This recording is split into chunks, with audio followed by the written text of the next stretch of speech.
আসসালামু আলাইকুম রহমতুল্লাহি ওয়া বারাকাতুহু। সম্মানিত দর্শক শ্রোতা, আপনারা সকলে কেমন আছেন? আশা করি সকলে ভালো আছেন, সুস্থ আছেন। আমিও আলহামদুলিল্লাহ প্রতিদিনের ন্যায় আলহামদুলিল্লাহ ভালো আছি, সুস্থ আছি। একটু আগে লাইভে গিয়েছিলাম, নেটওয়ার্ক প্রবলেম থাকার কারণে লাইভটি চলে গিয়েছে। এজন্য আন্তরিকভাবে দুঃখ প্রকাশ করছি। ইনশাআল্লাহ আজকে সাপ্তাহিক শুক্রবারের পূর্বের রাত, আজকের রাতটি বৃহস্পতিবার দিনগত শুক্রবারের পূর্বের রাত। আজকের রাতটি অত্যন্ত গুরুত্বপূর্ণ, ফজিলতপূর্ণ। ইনশাআল্লাহ আজকের আলোচনা খুবই গুরুত্বপূর্ণ আলোচনা হবে ইনশাআল্লাহ। কারণ এই দুনিয়ার মধ্যে শ্রেষ্ঠ গ্রন্থ হচ্ছে আল কোরআন। ইনশাআল্লাহ আজকের এই আলোচনা হবে আল কোরআন সম্পর্কে। আল্লাহ রাসূল সাল্লাল্লাহু আলাইহি ওয়াসাল্লাম বলেছেন, খায়রুকুম মান তাআল্লামাল কুরআনা ওয়া আল্লামা। তোমাদের মধ্যে সর্বোত্তম ওই ব্যক্তি যে কোরআন নিজে শিক্ষা গ্রহণ করে এবং অপরকে শিক্ষা দেয়। এজন্য কোরআন হচ্ছে পৃথিবীর শ্রেষ্ঠ গ্রন্থ। এই কোরআন সম্পর্কে আজকে আমাদের মধ্যে অতিথি দুই একজনকে আমন্ত্রণ করেছি। যদি নেটওয়ার্ক প্রবলেম না থাকে, যদি কারেন্টের কোনো সমস্যা না থাকে, ইনশাআল্লাহ তারা যুক্ত হবেন। তাদেরকে আমরা আমন্ত্রণ করি, তাদেরকে আবার অ্যাড করবো ইনশাআল্লাহ। আজকের ক্যাপশনে অবশ্যই আপনারা কিছু বুঝতেছেন। ইনশাআল্লাহ ধারাবাহিকভাবে আমাদের তেলাওয়াত, নাশিদ এবং আলোচনা হবে ইনশাআল্লাহ। এবং আরও বিষয় সরঞ্জাম আছে, যেগুলো আছে আর যেগুলো তাৎক্ষণিক বর্তমানে খুবই প্রয়োজন আলোচনা, এইগুলো ইনশাআল্লাহ যথেষ্ট পরিমাণ যথারীতি আলোচনা হবে ইনশাআল্লাহ। শুধু আপনার সাথে থাকবেন। এবং শুরুতেই দরদি ভাই সাহেব পেজের অ্যাডমিন আমি মোহাম্মদ হুসাইন আহমদ জুবাইয়ের পক্ষ থেকে সকলকে জানাচ্ছি আন্তরিক মুবারকবাদ ও শুভেচ্ছা। ইনশাআল্লাহ আপনারা সাথে থাকবেন, সবসময় যেরকম ছিলেন তেমনিভাবে থাকবেন আশা করি। এবং গুরুত্বপূর্ণ আলোচনা হবে ইনশাআল্লাহ। তো লাইভের মধ্যে প্রথম লাইভ কাটার কারণে অনেকে যুক্ত হয়েছিলেন, সাথেই লাইভ কেটে গিয়েছে। এজন্য আপনার লাইভে আসতে বা জয়েন হইতে একটু লেট হচ্ছে। আশা করি যারা ফ্রি থাকবেন আজকের লাইভ আপনারা মিস করবেন না ইনশাআল্লাহ। আজকে আমার আত্মবিশ্বাস রয়েছে আপনারা আজকে আমার লাইভের মধ্যে যুক্ত হবেন ইনশাআল্লাহ। এবং আজকের লাইভ থাকবে উন্মুক্ত। যে সমস্ত ভাইয়েরা, যে সমস্ত আমার ভক্তরা, যে সমস্ত আমার ভালোবাসা মানুষরা আমার লাইভের মধ্যে যুক্ত হতে চান, অবশ্যই আপনারা কমেন্ট করবেন। সকলকে ইনশাআল্লাহ 2-4-5 মিনিট ইনশাআল্লাহ আজকে সময় করে দেওয়া হবে। আপনাদের এই ঘন্টে হাম নাচ এবং আলোচনা হবে ইনশাআল্লাহ। দেখতেছি লাইভের মধ্যে যুক্ত হয়েছেন আজকের আমাদের এই অতিথি আলোচক। গতকাল ওনাকে আমন্ত্রণ করেছিলাম, নেটওয়ার্ক প্রবলেম থাকার কারণে ওনাকে যুক্ত করতে পারেন।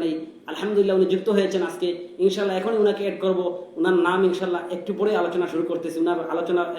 ওনার বিস্তারিত আপনাদের সামনে উপস্থাপনা করতেছি ইনশাআল্লাহ। তার আগে হুজুরকে একটু অ্যাড করে নেই ইনশাআল্লাহ। আপনারা আগে ফেস টু দেখেন।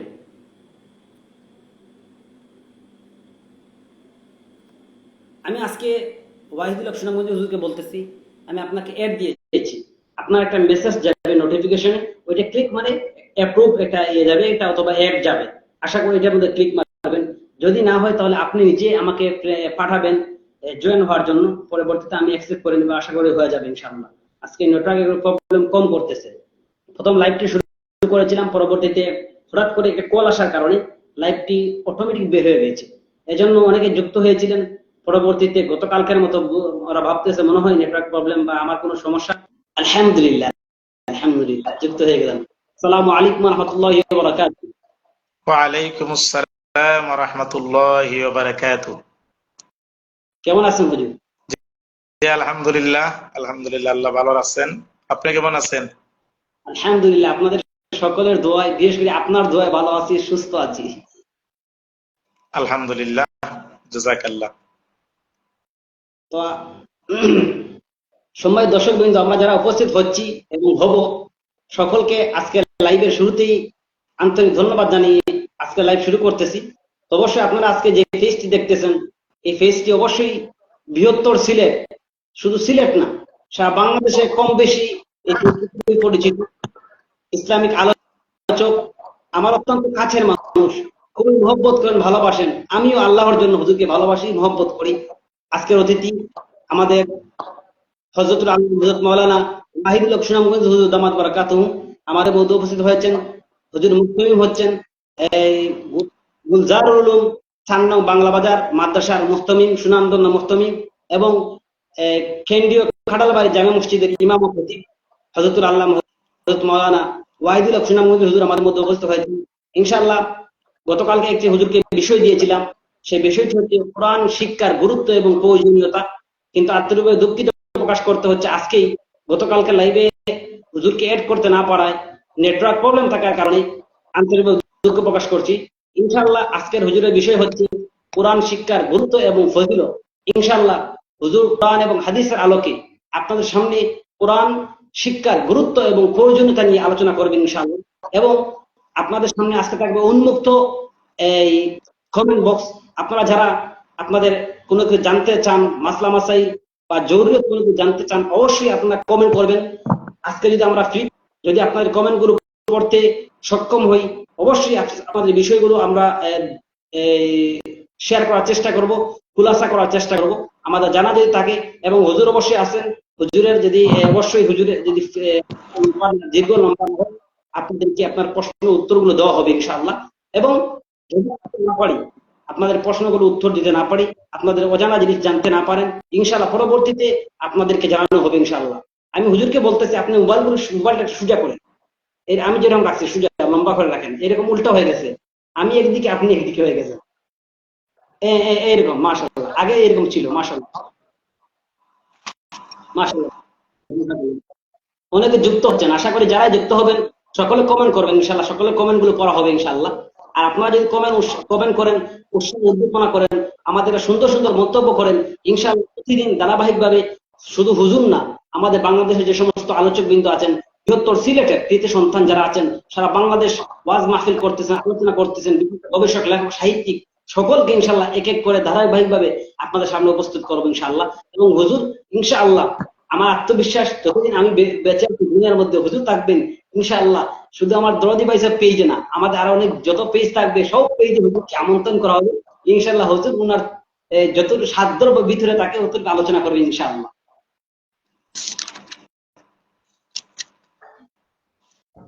আজকে অনেক মনে কথা বলে ফেললাম, যদি ভুল ভ্রান্তি আগেই ক্ষমা চেয়ে নিচ্ছি।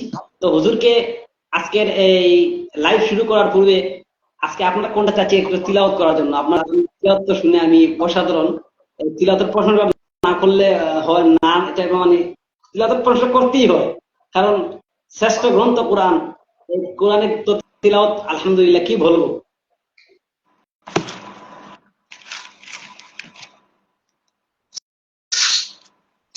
আপনি তো শুরু করতে পারেন। না, আমি ইনশাআল্লাহ একটি হামদ অথবা নাচ শুরু করবো ইনশাআল্লাহ। আপনি একটু তিলাওয়াত দিয়ে শুরু করবেন, আশা করি আপনার তিলাওয়াতটা আগে শুরু হোক। ও আচ্ছা আচ্ছা, আলহামদুলিল্লাহ। ধন্যবাদ আমার অত্যন্ত মহব্বতের ব্যক্তিত্ব, মিডিয়ার ব্যক্তিত্ব, সুপরিচিত জনতাপুরের কৃতি সন্তান, দরদি বাইসাব পেজের প্রোপাইটার ভাই, ছোট ভাই মোহাম্মদ হুসাইন আহমদ জুবায়ের ভাইকে অসংখ্য মুবারকবাদ যে আজকের বিষয়ের উপর আলোচনা করার জন্য আমাকে আমন্ত্রণ করেছেন। আমার পক্ষ থেকে আমার এই ছোট ভাই হুসাইন আহমদ জুবায়ের ভাইকে মুবারকবাদ জানাচ্ছি। সাথে সাথে ধন্যবাদ জানাচ্ছি যারা বর্তমানে লাইভটি দেখছেন, তাদের সবাইকে আমি আসসালামু আলাইকুম ওয়া রাহমাতুল্লাহি ওয়া বারাকাতুহু জানিয়ে, সবাইকে সালাম জানিয়ে সবাইকে মুবারকবাদ জানাই। এবং পরবর্তীতে যারা এই লাইভটি দেখবেন সবাইকে আমার অন্তরের পক্ষ থেকে, আমার অন্তরের গহীন থেকে সবাইকে মুবারকবাদ। আসলে আমার ভাই বলছেন একটি সূরা তেলাওয়াত করার জন্য, এখন তো আর না হইলে নয়, ইনশাআল্লাহ। জি ইনশাআল্লাহ। আউযু বিল্লাহি بالله من الشيطان الرجيم.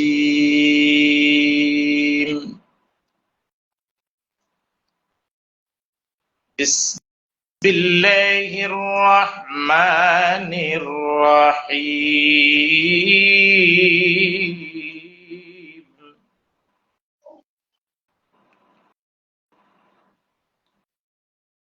وذنون إذ ذهب مغاضبا فظن أن لن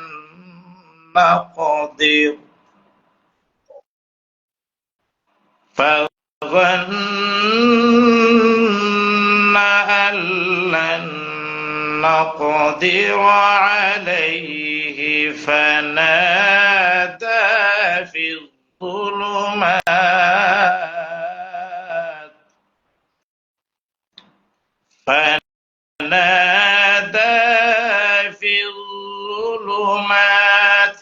أن لا إله إلا أنت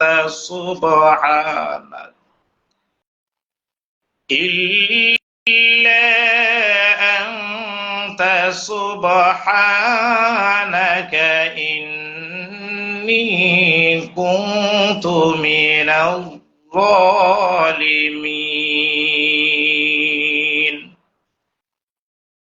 فاستجبنا له ونجيناه من الغم وكذلك ننجي المؤمنين. صدق الله العظيم.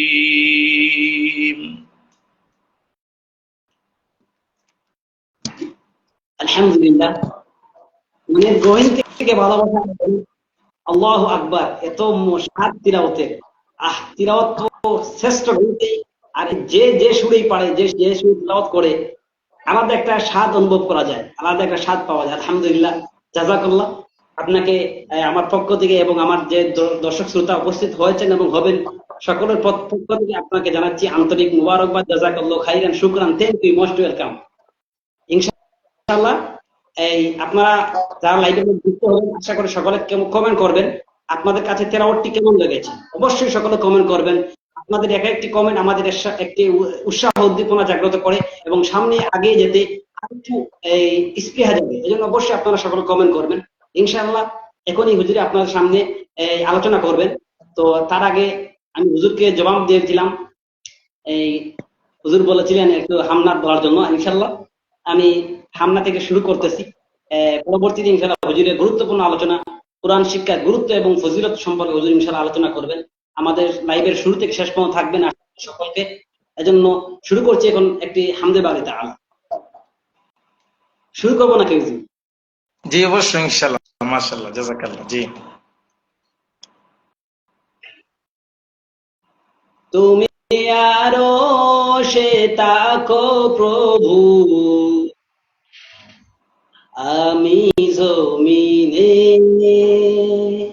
তবু তোমারি প্রেম জমে হৃদয় গহীনে। তুমি আরশে তাকো প্রভু, আমি জমিনে, তবু তোমারি প্রেম জমে হৃদয় গহীনে। আমি তোমারি গুলাম গো, অন্য কারণা। আমি তোমারি গুলাম গো, অন্য কারণা। আলিমুল গায়ব তুমি, মালিক রব্বানা। আল্লাহু আল্লাহু আল্লাহু আল্লাহ, আল্লাহু আল্লাহু আল্লাহু আল্লাহ, আল্লাহু আল্লাহু আল্লাহু আল্লাহ, আল্লাহু আল্লাহু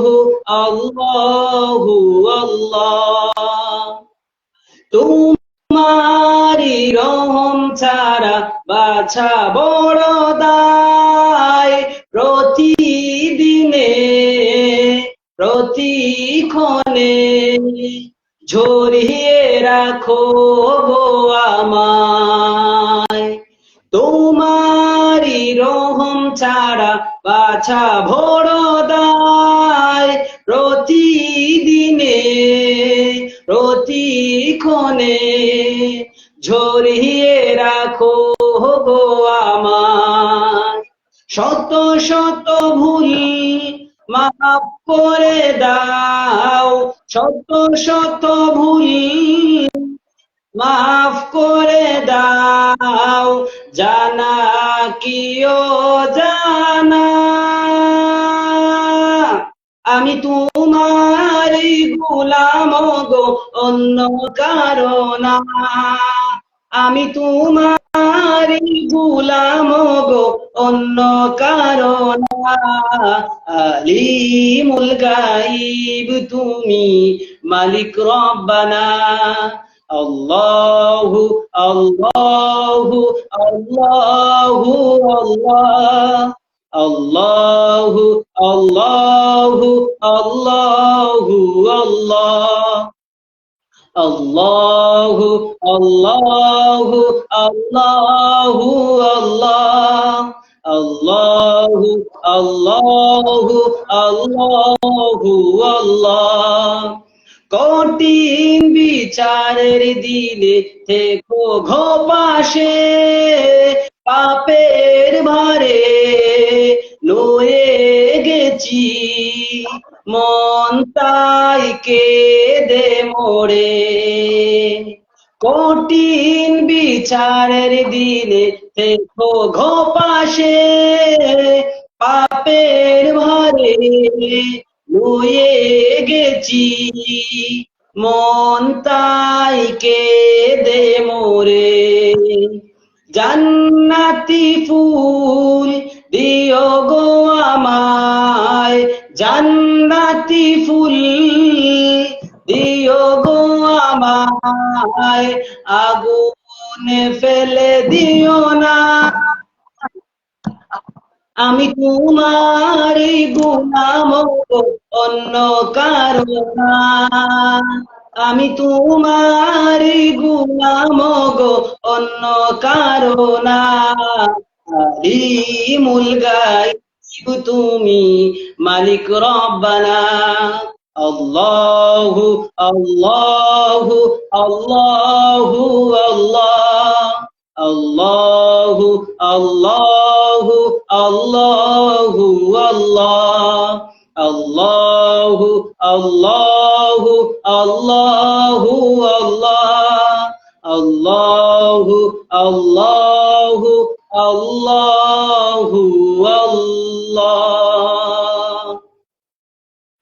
মাশাআল্লাহ, জাযাকাল্লাহ, বারাকাল্লাহ। শুকরিয়া, খুব সুন্দর হয়েছে, আলহামদুলিল্লাহ। আলহামদুলিল্লাহ, জাযাকাল্লাহ জাযাকাল্লাহ। তো এখন আপনার সম্মানিত দর্শক যারা আছেন সকলকে ধন্যবাদ জানিয়ে আজকে আমাদের যে মেইন বিষয়টি অত্যন্ত গুরুত্বপূর্ণ একটি বিষয়, সকল মুমিন সকল মুসলমানের জন্য সেই বিষয়টি জানা, বোঝা, মানা, আমল করা, পালন করা অত্যন্ত জরুরি। এই বিষয়গুলো হচ্ছে কোরআনে কারিমের গুরুত্ব এবং ফজিলত।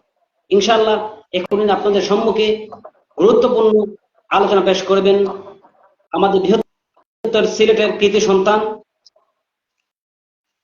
গুলজারুল উলুম ৪ নং বাংলা বাজার মাদ্রাসা সুনামধন্য মুহতামিম, কেন্দ্রীয় খাড়ালবাড়ি জামে মসজিদের ইমাম ও খতিব, বিশিষ্ট আলোচক, গবেষক, ইসলামী চিন্তাবিদ হযরতুল আল্লাম হযরত মাওলানা ওয়াহিদুল হক সুনামগঞ্জ হুজুর দামাত বারাকাতুহুম। ইনশাআল্লাহ হুজুরকে ওনার গুরুত্বপূর্ণ আলোচনা পেশ করার জন্য সবিনয়ে অনুরোধ করছি। আলহামদুলিল্লাহি ওয়া কাফা ওয়া সালামুন আলা ইবাদিহি আল্লাযীনা ইসতাফা, আম্মা বা'দ। আউযু বিল্লাহি মিনাশ শাইতানির রাজীম। বিসমিল্লাহির রাহমানির রাহিম। আর-রাহমান علم القرآن خلق الإنسان علمه البيان إلى آخر الآية. وقال رسول الله صلى الله عليه وسلم إن الله يرفع بهذا الكتاب أقواما ويضع به آخرين أو كما قال عليه الصلاة والسلام. رواه مسلم. صلى الله تعالى وبارك وسلم تسليما كثيرا كثيرا. الحمد لله. দরুদি বাইসাব পেজের থেকে আজকের লাইভ সম্মানিত ভিউয়ার্স, সবাইকে অনুষ্ঠানের সূচনায় আলোচনা সূচনায় সালাম, আসসালামু আলাইকুম ওয়া রাহমাতুল্লাহি ওয়া বারাকাতুহু। সম্মানিত ভিউয়ার্স, যারা এখন যুক্ত হয়েছেন বা পরবর্তীতে যারা এই লাইভটি দেখবেন, সবাইকে আমার অন্তরের গহীন থেকে আবারও মুবারকবাদ জানাচ্ছি। ধন্যবাদ জানাচ্ছি আমার ছোট ভাই জেনারেল এবং কওমি সমন্বয়ে স্টুডেন্ট দরুদি ভাই সাহেবের সঞ্চালক হুসাইন আহমদ জুবাইর ভাইকে, যে বর্তমানে এই পরিস্থিতিতে, বিশ্বের এই পরিস্থিতিতে যখন বিভিন্ন দেশে প্রকাশ্য আইন শৃঙ্খলার বাহিনীর সামনে বিশ্ব হাজার কোটি কোটি মুসলমানের প্রিয় গ্রন্থ আল কোরআনকে ইহুদি খ্রিস্টানরা আগুন দিয়ে জ্বালিয়ে কোরআনকে অবমাননা করতেছে, এমন এক পরিস্থিতিতে আজকের এই লাইভে যে বিষয়টা কোরআন শিক্ষার গুরুত্ব বা প্রয়োজনীয়তা, এই বিষয়টি বর্তমান সময়ের সাথে খুব সামঞ্জস্যশীল এবং খুব যুক্তিযুক্ত একটি বিষয়। আর এই বিষয়টি আলোচনা করার জন্য আমি অদম নালায়েতকে আমাকে উনি আলোচক হিসেবে আজকে এই লাইভে যুক্ত করেছেন। হিসাবে আজকের এই সঞ্চালক ভাই, সুদক্ষ উপস্থাপক হুসাইন আহমদ জুবাইর ভাইকে আমার পক্ষ থেকে অসংখ্য মুবারকবাদ। সম্মানিত ভিউয়ার, আপনারা অবশ্যই লাইভের পেজের উপরে দেখতে পাচ্ছেন যে এই বিষয়ে আমি আপনাদের সামনে কি আলোচনা করব। এটা তো কোরআন, সবাই জানি যে কোরআনের মর্যাদা বা কোরআনের গুরুত্ব, কোরআনের প্রয়োজনীয়তা আমরা সবাই জানা আছে। কি বলবো যে কোরআনের বিষয়ে কি বলবো, এক কথা আমি বলি আপনাদেরকে যে সৃষ্টির উপর স্রষ্টার যেমন দাম, সমস্ত পৃথিবীর যত বই গ্রন্থ আছে, সমস্ত গ্রন্থ বইয়ের উপর কোরআনের এর চেয়ে 1000 গুণ বেশি দাম। এক কথায় যেটাকে কোরআনের দাম যেটাকে বলি। দেখেন যে কোরআনের যে বিষয়টা, এটা যদি কোরআন হাদিসের আলোকে আমরা আলোচনা করি, কোরআনের গুরুত্ব এবং বিষয় এই প্রয়োজনীয়তা, তাহলে অনেক লম্বা সময় লাগবে। আমি কিছু টাচ সংক্ষিপ্ত আকার আপনাদের সামনে আমি তুলে ধরবো যে কোরআনের গুরুত্বটা কি, মানব জাতির জন্য কোরআনের প্রয়োজনীয়তাটা কি। ইনশাআল্লাহ আপনাদের সামনে সংক্ষিপ্ত আকারে আপনাদের সঙ্গে কিছু আলোচনা করব। দেখেন, আমি খুতবার শুরুতে আমি একটা আয়াত পবিত্র কোরআনের সূরা রহমানের কয়েকটি আয়াত আপনাদের সামনে তেলাওয়াত করছি। আয়াতের যে অর্থ হলো যে আল্লাহ বলছেন আর রহমান, খুতবার শুরুতে যিনি আর রহমান, রহমান তিনি যিনি আল্লামাল কুরআন, যিনি মানুষকে কোরআন শিক্ষা দিয়েছেন। খালাকাল ইনসান, এরপরে বলছেন যিনি মানুষ সৃষ্টি করেছেন। আসলে আমাদের বাহ্যিক সিস্টেম রইল আগে মানুষ সৃষ্টি, এরপরে কোরআন শিক্ষা, কিন্তু আল্লাহ প্রথমে বলেছেন যে আমি কোরআন শিক্ষা দিছি, এরপরে বলেছেন মানুষ সৃষ্টি করেছে। কেন এই বিপরীতমুখী শব্দটা আল্লাহ কেন এরকম ভাবে উল্লেখ করলেন? দেখেন, প্রকৃত মানুষ তারাই যারা কোরআনের শিক্ষায় শিক্ষিত, তারাই হলো আল্লাহর কাছে প্রকৃত মানুষ। ওখানে এর ব্যাখ্যা, অনেক ব্যাখ্যা আছে, আমি একটু সংক্ষিপ্ত আকারে বললাম যে আল্লাহর কাছে প্রকৃত মানুষ তারাই যারা কোরআনের আলোকে যারা মানুষ, তারাই আল্লাহর কাছে বাস্তবেই মানুষ। এটা একটা ব্যাখ্যা সংক্ষিপ্ত আকারে। আর একটি হাদিস তেলাওয়াত করেছি আপনাদের সামনে, ওয়ান উমর ইবনে খাত্তাব রাদিয়াল্লাহু তাআলা আনহু قال قال رسول الله صلى الله عليه وسلم ان الله يرفع بهذا الكتاب اقواما। নবী করিম সাল্লাল্লাহু আলাইহি ওয়াসাল্লাম ফরমায় যে ইন্নাল্লাহা ইয়ারফাউ বিহাযাল কিতাবি আকওয়ামান, আল্লাহ রাব্বুল আলামিন এই কোরআনের মাধ্যমে অনেক গোষ্ঠীকে, অনেক দেশ, অনেক মানুষকে যারা কোরআনকে সম্মান করছে, কোরআন তেলাওয়াত করেছে, কোরআনের অনুযায়ী নিজের বাস্তব জীবনটাকে পরিচালনা করেছে, কোরআনকে যথার্থ মর্যাদা দিয়েছে, আল্লাহর রাসূল বলেন আল্লাহ তাদেরকেই দুনিয়ার সম্মানের শীর্ষস্থানে পৌঁছে দিয়েছেন। ওয়ায়াযাউ বিহি আখারিন, আবার নবীজি হাদিসের দ্বিতীয় অংশ বলেছেন, আবার যেই দেশ, যেই গোত্র, যেই জাতি, যে মানুষ কোরআন এত দামি কিতাব তাদের কাছে থাকা সত্ত্বেও কোরআন তেলাওয়াত করে নাই, কোরআন গবেষণা করে নাই, কোরআন অনুযায়ী নিজের বাস্তব জীবনটাকে পরিচালনা করে নাই, কোরআন অনুযায়ী দেশ রাষ্ট্র পরিচালিত হয় নাই, নবীজি বলেছেন এই কোরআনকে যারা অপদস্থ করেছে, কোরআনের যারা অসম্মান করেছে, এই কোরআনের কারণে আমি অনেক দেশ, অনেক জাতি, অনেক মানুষকে দুনিয়ার মধ্যেই আমি অপদস্থ এবং তাদেরকে লাঞ্ছিত, বঞ্চিত করি। তাহলে এই আয়াত এবং এই হাদিস দ্বারা আমরা যে জিনিসটা আমাদের কাছে স্পষ্ট হইল যে কোরআনের কারণেই মানব জাতি সম্মানী হয়, আবার এই কোরআনের কারণেই মানব জাতি অপদস্থ হয়। আমরা চাই প্রত্যেকেই আমরা সম্মানী হিসাবে দুনিয়ায় চলাচল করতাম। দেখেন, কোরআনের গুরুত্ব, কোরআনের প্রয়োজনীয়তা অনেক বেশি। কোরআন এমন একটি গ্রন্থ, যে গ্রন্থের সংস্পর্শে যারাই আসছে, যে গ্রন্থের সংস্পর্শে যারাই কোরআনের সাথে সম্পর্ক রাখছে, আল্লাহ তাদের দাম দুনিয়ার মধ্যে, আল্লাহ তাদের দাম উচ্চ করে দিয়েছেন। এই কোরআন এসেছে মানুষকে সৌভাগ্যশীল করার জন্য। এই কোরআন এসেছে মানুষের, যদি মানুষ তা গ্রহণ করে। দেখেন, যখন কোরআন নাজিল হয়, নাজিল হওয়ার পূর্বে যে যুগটা ছিল মক্কা এবং মদিনায়, সেই যুগের মানুষ এত অপদস্থ ছিল, এত খারাপ ছিল, যে জাতিকে আমরা এক ভাষায় আইয়ামে জাহিলিয়াত বলি। যে দুনিয়া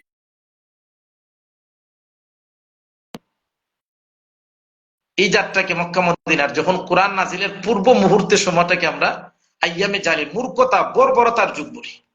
কিন্তু এই মূর্খতা, বর্বরতার এই যুগে এই যাযাবর, এই যাদের চরিত্র ওরা খারাপ ছিল, যারা ডাকাতির অভ্যাস ছিল, যারা তুচ্ছ থেকে তুচ্ছ বিষয় নিয়ে গোত্রে গোত্রে বছর কি বছর তারা ঝগড়া বিবাহে কলহে লিপ্ত থাকত, এই মানুষগুলা যখন কোরআনের সংস্পর্শে আসছে, এই মানুষগুলা যখন কোরআনের কাছে এসছে, কোরআনের যখন তেলাওয়াত, কোরআন অনুযায়ী জীবনটা পরিচালনা করছে, যেই সময় দুনিয়ায় অবহেলিত ছিল, কুসংস্কার মূলক এই জাতিকে এই কোরআনে করেছে সম্মানী জাতি। যে জাতিটা ছিল কুসংস্কার জনিত জাতিকে এই কোরআনে করেছে সম্মানী জাতি। যারা ছিল এক সময় চুর, যারা ছিল এক সময় নারী ইজ্জত লণ্ঠন করত, যারা এক সময় ঝগড়া বিবাদে লিপ্ত থাকত, তারাই এই কোরআনের সংস্পর্শে যখনই আসছে, নবীজির দাওয়াত যখন কোরআনের মাধ্যমে দিয়েছেন, কোরআন অনুযায়ী যখন তারা জীবন পরিচালনা করেছে, এই সমস্ত জাতিকে আল্লাহ, মানুষকে আল্লাহ সৃষ্টি মানে আপনার সুরার মানুষে রূপান্তরিত করে দিচ্ছেন কোরআনের মাধ্যমে। তাহলে এই কোরআনের সংস্পর্শে যে বা যারাই আসছে তাদের দাম আল্লাহ বাড়িয়ে দিয়েছে দুনিয়া, যেটা দৃষ্টান্ত যার মানে প্রমাণ দলিল হলো, যেটা আমাদের আইয়ামে জাহিলি জমানার মানুষ কি ছিল কোরআন নাজিল হওয়ার পূর্বে, আর কোরআন নাজিল হওয়ার পরে তাদের অবস্থা কি হয়েছে, এটা আমাদের সবার সাথে আয়নার মতন পরিষ্কার। সম্মানিত ভিউয়ার্স, দেখেন আইয়ামে জাহিলির যুগ বা মানুষ আমরা যাদেরকে বলি, তারা ছিল ছাগল চড়াইতো, তাদের লেখাপড়া বলতে কোনো কিছু তাদের ছিল না, মূর্খ ছিল। কিন্তু কোরআনের সংস্পর্শে আসার কারণে এই যাযাবর থেকেই, এই লেখাপড়াহীনতার ওই মানুষদেরকেই আল্লাহ বিভিন্ন দেশের সেনা প্রধান, বিভিন্ন দেশের আল্লাহ দেশের রাষ্ট্রপ্রধান আল্লাহ কোরআনের কারণে তাদেরকে বানিয়ে দিয়েছে। এটা হলো কোরআনের সংস্পর্শে থাকার কারণে মানুষের কি লাভ হয়, এটা একটা দৃষ্টান্ত আমি আপনাদেরকে বললাম। যে মানুষগুলা পরিবেশ চিনত না, যেই মানুষগুলা ভদ্রতা জানতো না, যেই মানুষগুলা কুসংস্কারের মধ্যে লিপ্ত ছিল, যখন কোরআন তাদের সংস্পর্শে আসছে, কোরআন যখন তাদের 3.5 হাত বডির মধ্যে ফিটিং করেছে, এই কোরআনের কারণেই এই সমস্ত মানুষগুলা আমাদের জন্য হয়ে গেছে একটা মডেল। তখন যাদের নাম বললে আমরা সম্মানার্থে রাদিয়াল্লাহু তাআলা আনহুম, এই কোরআনের সংস্পর্শেই তাদেরকে আল্লাহ এত দামি বানিয়ে দিয়েছে। এরপরে কোরআন, যে ব্যক্তি হিসাবে যদি কোরআনকে কেউ অনুসরণ করে, ব্যক্তি হিসাবে আল্লাহ ওই ব্যক্তিকে শ্রেষ্ঠ ব্যক্তিতে পরিণত করে দেন। কোন সমাজ যদি এই কোরআনকে, কোরআনের আইন যদি কোন সমাজও বাস্তবায়ন করে, আল্লাহ কোরআনের এই আইন বাস্তবায়ন করার কারণে এই সমাজটাকে আল্লাহ শ্রেষ্ঠ সমাজ হিসাবে রূপান্তরিত করে দেন। কোন রাষ্ট্র যদি এই কোরআনের আইন অনুযায়ী যদি রাষ্ট্র পরিচালনা করে, আল্লাহ এই রাষ্ট্রকে বিশ্বের একটি সুন্দর একটি মডেল রাষ্ট্র হিসাবে পরিচালিত করেন, যা দৃষ্টান্ত তাম পৃথিবীর মধ্যে মক্কা মদিনা, যে সমস্ত দেশে কোরআনের আইন চলে, এই সমস্ত দেশের প্রতি লক্ষ্য করলে যে পরিমাণ দুর্নীতি হয়, আর কোরআনের আইন যে দেশে চলে না, এই দেশে কি পরিমাণ দুর্নীতি হয়, এটা আসমান আর জমিন পার্থক্য। ওখানে এক কথায় যে কোরআন যে ব্যক্তি অনুসরণ করে, এই ব্যক্তি শ্রেষ্ঠ ব্যক্তিতে রূপান্তরিত হয়। যে সমাজ এই কোরআনের অনুযায়ী চলবে, এই সমাজকে আল্লাহ শ্রেষ্ঠ সমাজ হিসাবে রূপান্তরিত করবেন। যেই দেশ এই কোরআনের আইন অনুযায়ী চলবে, আল্লাহ এই দেশকেও সম্মানী, এই দেশকেও আল্লাহ মানে সম্মানী দেশ হিসাবে, শ্রেষ্ঠ রাষ্ট্র হিসাবে এই দেশটাকে আল্লাহ বানিয়ে দিবেন এই কোরআনের কারণে। এটা হলো কোরআনের মানে পাওয়ার, এটা হলো কোরআনের বৈশিষ্ট্য। ওখানে যে বা যারাই এই কোরআনের সাথে সম্পৃক্ত থাকবে, আল্লাহ তাদেরকে কোরআনের কারণে আল্লাহ তাদেরকে সম্মানিত করে দিবেন। এটাই হলো কোরআনের মুআজিজা, এটাই হলো কোরআনের অ্যাকশন, কোরআনের বৈশিষ্ট্যতা। দেখেন সম্মানিত ভিউয়ার্স, আমি কি বলবো কোরআনের বিষয়ে। কোরআন এমন একটা, দেখেন একটা বিষয়, আল্লাহ রাব্বুল আলামিন হযরত আদম আলাইহিস সালাতু ওয়াস সালাম থেকে নিয়ে আমার নবীর পর্যন্ত, আমার আপনার নবী পর্যন্ত অসংখ্য অগণিত নবী রাসূল আল্লাহ দুনিয়াতে প্রেরণ করেছেন। আর অসংখ্য অগণিত এই নবী রাসূলের মধ্য থেকে কিছু কিছু নবীদেরকে আল্লাহ সহিফা নামে বুক কিতাব দিয়েছেন, আবার কিছু কিছু নবীদেরকে আল্লাহ কিতাব আল্লাহ দিয়েছেন। আমরা সাধারণত অনেকে জানি যে আল্লাহ 60 জন নবীর কাছে 60টি বড় বড় কিতাব দিয়েছেন, যেমন তাওরাত, জাবুর, ইনজিল, কুরআন 60 শ্রেষ্ঠ নবীর কাছে দিয়েছেন। কেন আল্লাহ কিতাবটা দিলেন? দেখেন আল্লাহ যুগে যুগে মানুষ আল্লাহ প্রেরণ করেছেন, আর প্রত্যেক যুগের সেই সময় সেই যুগের মধ্যে যে জিনিসটা বেশি প্রচলন ছিল, আল্লাহ সেই জমানায় যে নবীকে দিয়ে পাঠিয়েছেন, সেই নবীকে সেই জমানার এই বৈশিষ্ট্যটা দিয়েই আল্লাহ প্রেরণ করেছেন। যেমন একটা উদাহরণ দিই, হযরত মূসা আলাইহিস সালাতু ওয়াস সালামের জমানায় জাদুবিদ্যার পরিচর্চা দেশের মধ্যে ছিল। মূসা আলাইহিস সালামের জমানায় ছিল জাদুবিদ্যা খুব বেশি ছিল, বাজারে হাটে ঘরে মাঠে ময়দানে সব জায়গায় শুধু জাদুবিদ্যা, জাদুবিদ্যা বিষয়ে পারদর্শী, জাদুবিদ্যা বিষয়ে তারা গবেষণা করত। তখন আল্লাহ দেখছেন যে এই জমানায় আমি পয়গম্বর মূসা আলাইহিস সালাতু ওয়াস সালামকে যদি প্রেরণ করি, অবশ্যই এই জমানার জাদুবিদ্যার পারদর্শী দিয়ে এমন একটা মুজেজা দিতে হবে, জাদুবিদ্যা না, মানে এমন একটা মুজেজা দিয়ে আমি পয়গম্বর মুসাকে দিতে হবে যে মুজেজার কাছে তাদের সমস্ত জাদুবিদ্যা একেবারে মানে বিলীন হয়ে যায়, ব্যর্থ হয়ে যায়। তখন কি করলেন আল্লাহ?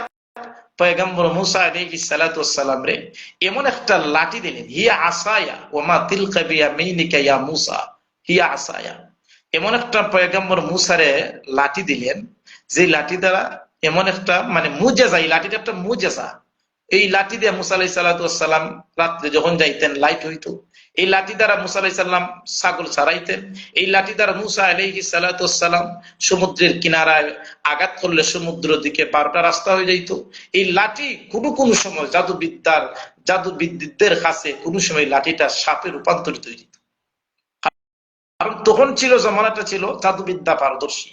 তখন আল্লাহ পয়গম্বর মুসা আলাইহিস সালাতু ওয়াস সালামকে সেই জমানার জাদুবিদ্যার কে গায়েল করার জন্য আল্লাহ পয়গম্বর মুসা আলাইহিস সালাতু ওয়াস সালামকে এমন একটা মুজিজা দিলেন, সমস্ত জাদুবিদদের জাদুবিদ্যা পয়গম্বর মুসা আলাইহিস সালাতু ওয়াস সালামের হাতের লাঠির মুজিজার কাছে আত্মসমর্পণ করে মুসলমান হয়ে গেছে। মনে করেন হযরত দাউদ আলাইহিস সালাতু ওয়াস সালাম, উনার কণ্ঠ ছিল খুব বেশি। উনি তেলাওয়াত করলে সমুদ্রের মাছ পর্যন্ত সমুদ্রের কিনারে উঠে যেত, মানুষ উনার তেলাওয়াত শোনার জন্য দাঁড়িয়ে যেত। কেন?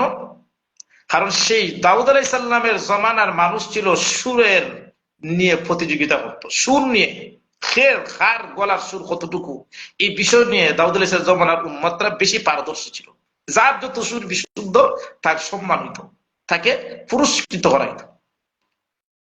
সেই জমানায় যখন দাউদ আলাইহিস সালাতু ওয়াস সালামরে যখন আল্লাহ প্রেরণ করলেন, তখন সেই সুর, তারা যে সুর নিয়ে প্রতিযোগিতা করত, আল্লাহ দাউদ আলাইহিস সালামরে এমন এক সুর দিয়ে আল্লাহ দুনিয়াতে পাঠাইছেন, সেই সুরের কাছে সেই জমানার সমস্ত শিল্পী, সমস্ত সুর সঙ্গীতরা দাউদ আলাইহিস সালামের কণ্ঠের কাছে ব্যর্থ হয়ে গেছে। হযরত ঈসা আলাইহিস সালাতু ওয়াস সালামের জমানা ছিল চিকিৎসা, মানে বিজ্ঞান বা চিকিৎসা নিয়ে গবেষণা করতো তারা। যে যত বেশি চিকিৎসা বিষয়ে পারদর্শী তাকে সম্মান করাইতো, রাষ্ট্রীয়ভাবে, সামাজিকভাবে, বিভিন্ন সংস্থা থেকে। যেহেতু ঈসা আলাইহিস সালাতু ওয়াস সালাম জমানা চিকিৎসা বিষয় নিয়ে বেশি গবেষণা হইতো, তাদের চিকিৎসক যারা বড় তাদেরকে দামি পুরস্কার করা হইতো। আল্লাহ সেই জমানা ঈসা আলাইহিস সালাতু ওয়াস সালামের প্রেরণ করলেন এমন কিছু মুজেজা দিয়ে, এমন কিছু মুজেজা দিয়ে, যে মুজেজার কাছে তখনকার বড় বড় চিকিৎসকরা ঈসা আলাইহিস সালামের কাছে ব্যর্থ হয়ে গেছে। কিভাবে? যেমন ঈসা আলাইহিস সালাতু ওয়াস সালাম যখন কোন কুষ্ঠ রোগীকে শরীরে হাত দিতেন, তখন কুষ্ঠ রোগী ব্যক্তি সাথে সাথে আল্লাহর হুকুমে ভালো হয়ে যেত। অথচ সেই জমানায় বড় বড় চিকিৎসকরা ছিল, কুষ্ঠ রোগীর ভালো করার কোন ঔষধ তারা আবিষ্কার করতে পারে নাই। চিকিৎসা বিষয় নিয়ে সেই জমানা গবেষণা হইতো। আল্লাহ ঈসা আলাইহিস সালামের এমন মুজিজা দিয়ে পাঠাইলেন, যে এমন বড় চিকিৎসক দিয়ে পাঠাইলেন, যে যখন কুষ্ঠ রোগীকে উনি হাত দিতেন কুষ্ঠ রোগী ভালো হইত। জন্মান্ধকে যখন উনি চোখের মধ্যে হাত দিতেন, জন্মান্ধ উনি ভালো হয়ে যেত, চোখে দেখতো। মৃত ব্যক্তিকে যখন ঈসা আলাইহিস সালাম হাত দিতে মৃত ব্যক্তি জীবিত হয়ে যেত। তখন চিকিৎসকরা, বড় বড় চিকিৎসকরা বললো, বুঝলাম না, কোনোদিন তো আমরা জন্মান্ধ ব্যক্তিকে কোনোদিন দৃষ্টি শক্তি দিতে পারি নাই, তাহলে ঈসা এই অত বড় চিকিৎসক কোন জায়গা থেকে হইল? এটা বাবার বিষয়, এটা গবেষণা বিষয়। কোনোদিন আমরা মৃত মানুষকে কোন চিকিৎসা, কোন ঔষধের মাধ্যমে মৃত মানুষকে আমরা কোনোদিন জীবিত করতে পারি নাই। কিন্তু ঈসা এমন কি ঔষধ, এমন কি চিকিৎসক, যে তার চিকিৎসার মাধ্যমে মৃত ব্যক্তিও জীবিত হয়ে যায়। তাহলে সেই জমানার বড় বড় চিকিৎসকরাও ঈসা আলাইহিস সালাতু ওয়াস সালামের এই মুজিজার কাছে ব্যর্থ হইয়া আত্মসমর্পণ করেছে। ঠিক তদ্রুপ আমার আপনার নবী যখন আরব দেশে যখন আল্লাহ দেন প্রেরণ করে, তখন আরব দেশ ছিল জাদুবিদ্যা নিয়ে নয়, চিকিৎসা বিষয় নিয়ে। তখন আরব দেশের প্রচলনটা ছিল ফাসাহত, বালাগত, আরবি সাহিত্যিকতার পরিচর্চা ছিল। কত বেশি সাহিত্যিক, সে কত বেশি সাহিত্যিক, সে কত বেশি মানে ভাষাবিদ, ব্যাকরণগত হোক, কাব্যর দিকে হোক, গদ্যর দিকে হোক, যার ভাষাটা, যার কাব্যটা, যার কবিতাটা, যার আরবি এই এই বইটা, গ্রন্থটা বেশি সাহিত্যিক হইতো, বেশি অর্থবোধক হইতো, তার এই বইটা কাবাগরের দেয়ালে লটকাইয়া রাখা হইতো। মানে বুঝাইতো যে উনি এই বৎসর সবচেয়ে সম্মানী বা সবচেয়ে কাব্যর মধ্যে উনি 1 নম্বর স্থান অর্জন করেছে। আপনারা সবাই জানেন সম্মানিত ভিউয়ার্স, ইমরুল কায়েস, আরো বিভিন্ন আরবের বড় বড় এই এই সাহিত্যিকরা আপনারা এইরকম প্রতিযোগিতা করেছে আরবি ভাষাবিদ নিয়ে, ফাসাহাত বালাগত নিয়ে। তখনকার সময় ছিল আরবি ভাষা নিয়ে তাদের মধ্যে প্রতিযোগিতা হইতো, আরবি ভাষা নিয়ে চর্চা হইতো, আরবি সাহিত্যকতা নিয়ে তাদের মধ্যে চর্চা হইতো। তখন আল্লাহ শেষ নবী, আমার আপনার নবী, শ্রেষ্ঠ নবী মুহাম্মদুর রাসূলুল্লাহ সাল্লাল্লাহু আলাইহি সাল্লামকে যখন দুনিয়া পাঠাইলেন, 40 বছর বয়সে যখন গারে হেরাত নবুয়ত দিলেন, আর এমন একটা আরবি কিতাব গ্রন্থ কোরআন নবীর উপর নাজিল করলেন, যেই নবীর উপর এই কোরআন নাজিল হয়েছে, এই কোরআনের ফাসাহত, এই কোরআনের বালাগত, এই কোরআনের সাহিত্যকতার কাছে তখন বড় বড় আরবের সাহিত্যিকরা ব্যর্থ হয়ে আত্মসমর্পণ করেছে যে এটা মানুষের কোনো কাব্য না। আমার মূল যে মানে আলোচনা যে বিষয়টা এত লম্বা, যে মূল বিষয়টা হইলো যে নবীজির যে জমানাত নাজিল হয়েছে, সেই জমানাটা ছিল ফাসাহত, বালাগত, আরবি সাহিত্যকতার প্রতিযোগিতা হইতো। যে যত বড় সাহিত্যিক তাকে রাষ্ট্রীয় ভাবে, সামাজিক ভাবে, সংস্থার মাধ্যমে তাকে পুরস্কার করাইতো, সম্মান করাইতো। আর আল্লাহ আমার আপনার নবীকে এমন একটা কিতাব দিছেন, এমন এক সাহিত্যপূর্ণ, এমন এক ফাসাহত বালাগত পূর্ণ কিতাব, যেটা যখন ইতনাবের প্রয়োজন আল্লাহ লম্বা করেছেন, যখন একটা কথা ইজাজের প্রয়োজন তখন আল্লাহ ইজাজ ছোট করে আলোচনা করেছেন, যখন মুসাওয়াতের প্রয়োজন তখন আল্লাহ মুসাওয়াত করেছেন। মানে যেই জায়গায় যে বিষয়টা আলোচনা দরকার আল্লাহ সেভাবেই কোরআনটাকে, এই কোরআনটা না পদ্য আবার এই কোরআনটা না গদ্য, এমন ভাবে আল্লাহ কোরআনটা এত সুন্দর ভাবে অর্থবোধক এবং সাহিত্যিক ভাবে আল্লাহ নবীর উপর কোরআনটা নাজিল করেছেন। তখনকার সময় আরবের বড় বড় সাহিত্যিকরা নবীজির এই তেলাওয়াতের কাছে ব্যর্থ হয়েছে। নবী করিম সাল্লাল্লাহু আলাইহি সাল্লাম যখন কোরআন তেলাওয়াত করতেন, তখন আরবের বড় বড় মানুষরা আশ্চর্য হইত যে মুহাম্মদ তো কোনো স্কুলে মাদ্রাসায় পড়ে নাই, মুহাম্মদ তো কোন খের কাছে গিয়ে শিক্ষিত হয় নাই, তাহলে মুহাম্মদ এত কাব্য, এত কাব্য আকারে, এত ছন্দমিল, ওয়াদ-দুহা ওয়াল-লাইলি ইযা সাজা মা ওয়াদ্দাআকা রাব্বুকা ওয়া মা ক্বালা, এত সুন্দর ছন্দমিল, ছন্দমিল, এত সুন্দর তেলাওয়াত, এত সুন্দর কবিতা মুহাম্মদে কিভাবে বলে? তাদের মধ্যে একটা প্রশ্ন জাগলো, তাহলে মুহাম্মদ কি গণক, না মুহাম্মদ কি জাদুগির, না মুহাম্মদ কি অন্য কোনো কিছু? মুহাম্মদ কোনোদিন লেখাপড়া করে নেই, তাহলে এত সুন্দর কাব্য, এত সুন্দর কথা মুহাম্মদ কিভাবে বলে? একবার হযরত ওমর রাদিয়াল্লাহু তাআলা তখন মুসলমান হন নাই, নবীজি কাবাগরের কাছ দিয়ে ওমর রাদিয়াল্লাহু তাআলা যাইতেছেন, হাঁটতেছেন, হঠাৎ করে কাবাগর থেকে নবী করিম সাল্লাল্লাহু আলাইহি ওয়াসাল্লামের তেলাওয়াত শুনে ওমর রাদিয়াল্লাহু তাআলা নবী করিম সাল্লাল্লাহু আলাইহি সাল্লামের তেলাওয়াত শুনিয়া ওমর রাদিয়াল্লাহু তাআলা বলেন, মুহাম্মদ তো কোনো স্কুল লেখাপড়া করে নাই, কোনো শিক্ষক নাই, তাহলে মুহাম্মদ এত সুন্দর, অত সুন্দর আরবি ভাষা কিভাবে বলে, ফাসাহতপূর্ণ ভাষা কিভাবে বলে? মনে হয় মুহাম্মদ একজন কবি, কবি ছাড়া তত সুন্দর কাব্য আকারে কথা বলা, তেলাওয়াত করার কোনো যোগ্যতা হওয়ার কথা না। তখন নবী করিম সাল্লাল্লাহু আলাইহি সাল্লাম এই কাবাগরের অবস্থা, নামাজরত অবস্থায় বললেন, ওয়া মা হুয়া বিকাউলি শাইর, না এটা কোনো শাইরের কথা নয়, এটা কোনো শাইরের কথা নয়। উমর রাদিয়াল্লাহু তাআলা, যখন আমি বললাম কাবাগরের বাহির থেকে, আর মুহাম্মদ কিভাবে এটা শুনলো, আবার শুনে বললেন না এটা কোনো কবির কথা না, তখন উমর রাদিয়াল্লাহু তাআলা বললেন, যদি কবি নাই হন, মনে হয় গণক, গণকের মাধ্যমে উনি মনে হয় কাব্যটাই তেলাওয়াত করেছেন। তখন নবী করিম সাল্লাল্লাহু আলাইহি সাল্লাম কোরআনের তেলাওয়াত শুরু করলেন, ওয়ালা বিকাউলি কাহিন, না এটা কোনো গণকেরও কথা নয়। উমর রাদিয়াল্লাহু তাআলা বললেন, শাইরেরও কথা নয়, গণকেরও কথা নয়, তাহলে এইটা খার কিতাব, এটা খার গ্রন্থ, কে এটা রচনা করেছে? নবী করিম সাল্লাল্লাহু আলাইহি সাল্লাম এই নামাজরত অবস্থায় তেলাওয়াত করলেন, তানজিলুম মির রাব্বিল আলামিন, বিশ্ব প্রতিপালক আল্লাহর পক্ষ থেকে নাজিলকৃত কোরআন থেকে আমি মুহাম্মদ তেলাওয়াত করছি। এই কথা শুনে ওমর রাদিয়াল্লাহু তাআলার দিলটা অনেক নরম হয়ে গেল। মক্কার কাফির বেঈমানরা অনেক সময় লুকিয়ে লুকিয়ে নবী করিম সাল্লাল্লাহু আলাইহি সাল্লামের তেলাওয়াত শুনত। তারা এটা জানতো যে এটা কোনো মানুষের কাব্য না, এত সাহিত্যিক, এত অর্থবোধক কথা, এত সুন্দর সুন্দর পূর্ববর্তী ইতিহাস, ইউসুফ আলাইহিস সালাম, ইব্রাহিম আলাইহিস সালাম, হযরত মূসা আলাইহিস সালাতু ওয়াস সালাম, হযরত ঈসা আলাইহিস সালাতু ওয়াস সালামের কথা, পূর্ববর্তী আম্বিয়া কিরামের যে কথা, 25 জন নবীর কথা যে আল্লাহ কোরআনে আলোচনা করেছেন, এই কথাগুলো মানে তারা ইহুদি খ্রিস্টানরাও তারা তাওরাত কিতাবের মধ্যে যে কথাগুলা, যে ঘটনাগুলা সঠিক, এই ঘটনাগুলা সুন্দরভাবে আল্লাহ পবিত্র কোরআন আলোচনা করছে। তো কাফির খ্রিস্টানরাও ইহুদিরাও বলে যে আমাদের পূর্ববর্তী তাওরাত ইনজিলে যে ঘটনাগুলো যেটাই ঘটছে এটা তো দেখা যায় কোরআনের মধ্যে আছে। তাহলে বোঝা যায় মুহাম্মদ কোনো গণক না, কোনো কাহিনী না, বাস্তবিক মুহাম্মদ আখিরি জমানার নবী হবে। তারা এটা বাধ্য হয়েছে কোরআনের কারণে। সেই জন্য বলছি যে কোরআনের কারণে, কোরআনের বৈশিষ্ট্যের কারণে অনেক মানুষ নবীজিকে, কোরআনের কারণে যে নবী যেন আখেরি নবী হিসাবে এটা প্রমাণ হয়েছে কোরআনের কারণে।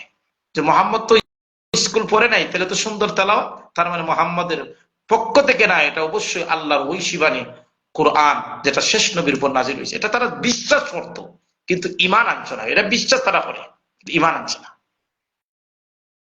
এই সম্মানিত ভিউয়ার্স, এটা হলো কোরআনের গুরুত্ব, এটা হলো কোরআনের মানে পাওয়ার 100। দেখেন কোরআন এটা এমন একটা কিতাব, এটা এমন একটা গ্রন্থ, আজ থেকে প্রায় 1450 বছর হয়ে গেছে কোরআনটা নাজিল হয়েছে। এই 1450 বছর পর্যন্ত মুসলমানরা এই কোরআনটাই তেলাওয়াত করে আসছে। আজ পর্যন্ত কোন মুসলমান যে কোনোদিন নামাজ পড়ে না, রোজা রাখে না, এমন একবারে নিম্ন স্তরের কোন মুসলমানের মুখও আজ পর্যন্ত এরকম কোন ইতিহাস নেই যে একজন মুসলমান বলছে যে কোরআনটা অত পড়তে ভালো লাগে না, বারবার পড়া হয়, নামাজের মধ্যে সূরা ফাতিহা ভালো লাগে না, এইরকম কোন অভিযোগ আজ পর্যন্ত কোন জায়গায় শোনা যায় নাই। এটা হলো ইজাজুল কোরআন, কোরআনের মুজিজা, কোরআনের গুরুত্ব। 1400 বছর হয়ে গেছে কোরআনের, কিন্তু কোরআনের তেলাওয়াতের যে একটা স্বাদ, এই স্বাদটা এখন পর্যন্ত এটা নষ্ট হয় নাই। আপনি যদি সিলেট জামে মসজিদের ইমাম সাহেবের তেলাওয়াত শুনেন, তাহলে সূরা ফাতিহা শুনলে দেখবেন এক ধরনের মজা।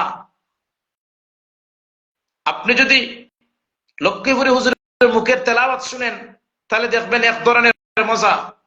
আপনি যদি ওলিপুরি সাহেবের মুখের তেলাওয়াত শুনেন, তাহলে দেখবেন এক ধরনের মজা। সেই একই কোরআনের সূরা ফাতিহা যদি মুস্তাকুন নবী সাহেবের জবান থেকে আপনি শুনেন, তো দেখবেন আরেক ধরনের মজা। সেই একই কোরআনের সূরা ফাতিহা যদি আপনি হাবিবুল্লাহ মাহমুদ কাসেমি সাহেবের মুখ থেকে শুনেন, দেখবেন আরেক ধরনের মজা।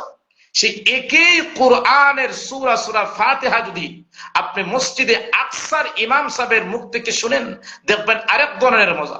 সেই একই কোরআনের সূরা ফাতিহা যদি মসজিদের নববীর ইমাম সাহেবের মুখ থেকে শুনেন, দেখবেন আরেক ধরনের মজা। ঠিক একই কোরআনের সূরা ফাতিহা যদি আপনি আব্দুর রহমান সুদাইসি মক্কার ইমাম সাহেবের জবান থেকে শুনেন, দেখবেন আরেক ধরনের মজা। এটাই হলো ইজাজুল কোরআন। একমাত্র কোরআন এমন একটা কিতাব যে কোরআনের তেলাওয়াতের সাথে আজ পর্যন্ত নষ্ট হয় নাই, হবেও না ইনশাআল্লাহ। এটাই হলো কোরআনের মুজিজা, কোরআনের গুরুত্ব। এটা হয়নি। দেখেন কোরআন আজ পর্যন্ত, কোরআন ছাড়া অন্য কোন বই, যত রোমান্টিক হোক, যত প্রেমাস্পদের কাহিনী হোক, যত ভালো ভালো গল্পের বই হোক, কোন ম্যাগাজিন হোক, একবার পড়ার পরে দ্বিতীয়বার কোন মানুষ এই বইটা পড়বে না। এটাই হলো বাস্তবতা। একটা গান যত ভালোই হোক, একবারে একবার একটা গান এমন সময় অত প্রচার হয়, ভাইরাল হয়, একবারে 4 বছরের শিশু বাচ্চা থেকে নিয়ে 80 বছরের বৃদ্ধ পর্যন্ত প্রত্যেকের মুখের মধ্যে গানটা থাকে, কিন্তু দেখবেন 1 সপ্তাহ পরে আর গানের কোনো অস্তিত্ব পাওয়া যায় না। কিন্তু কোরআন 1450 বছর হয়ে গেছে, মানুষ তেলাওয়াত করে আসছে, এখনো কোরআন তেলাওয়াত হচ্ছে। ইনশাআল্লাহ কিয়ামত পর্যন্ত মুসলমানরাই কোরআনকে তেলাওয়াত করবে। আর প্রত্যেকবার কোরআন তেলাওয়াতের মধ্যে বোঝা যায় নতুনত্বর স্বাদ সৃষ্টি হয়। এটা হলো আজাজুল কোরআন। দেখেন, আমরা বাচ্চার, ছোট বাচ্চার বাংলা বই আছে, আরবি এই বাংলা বই আছে, অঙ্ক আছে, ইংরেজি আছে।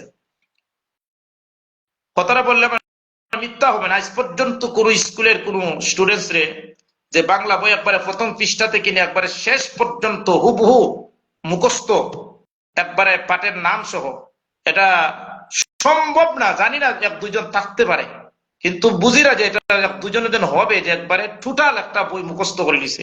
এমন পাওয়াটা বর্তমানে এটা বিরল। নাই, আমার ভাই বলছে নাই, বাস্তবেই নাই। কিন্তু কোরআন এমন একটা কিতাব, সূরা ফাতিহার আলহামদু আলিফ থেকে নিয়ে মিনাল জিন্নাতি ওয়ান নাস সিন পর্যন্ত রুকু রুকু স্টেপ বাই স্টেপ সেজদার আয়াত সহ, একবারে সাক্তা সহ, মঞ্জিল সহ, হাজার হাজার মুসলমানের বনি আদমের ছেলে সন্তানের সিনার মধ্যে 30 পারা কুরআন, 6666টা আয়াত তার সিনার মধ্যে রক্ষিত আছে। এটা হইল আল কুরআন। পৃথিবীর অন্য কোন গ্রন্থ এইরকম ইয়াদ মুখস্থ হুবহু মুখস্থ করে নিছে এমন কোন গ্রন্থ পৃথিবীর আর দ্বিতীয় কোন পাবেন না। একমাত্র যদি পৃথিবী যদি খুঁজে কোন কিতাব পান যে কিতাবটাকে হাজার হাজার লক্ষ লক্ষ মানুষে ইয়াদ করে মুখস্থ করে সিনার মধ্যে মহব্বতে মুখস্থ করে, এটাই হলো আল কুরআন। আমাদের বাংলাদেশে হাজার হাজার মাদারিসে কওমিয়ার মধ্যে দেখবেন, হাজার হাজার মাদারিসে কওমিয়ার মধ্যে দেখবেন লক্ষ লক্ষ কোরআনে হাফিজ আছে, যারা 12, 13, 6 বছর বয়সে তাদের অন্তরের মধ্যে সিনার মধ্যে 30 পারা কোরআনটাকে রক্ষিত করে ফেলেছে। বাংলাদেশ অন্য কোন দিক দিয়ে চ্যাম্পিয়ন না হইলেও কোরআনের দিক দিয়ে বাংলাদেশের এই ছেলেরা, কওমি মাদারিসের সন্তানগুলো কোরআনের দিক দিয়ে 57টা, 80টা, 90টা রাষ্ট্রকে পিছনে ফেলে দিয়ে লাল সবুজের বাংলার এই মানচিত্রের পথটাকে সারা বিশ্বের দরবারও কোরআনের প্রতিযোগিতার মাধ্যমে সুউচ্চ করেছে। এই কোরআনের মাধ্যমে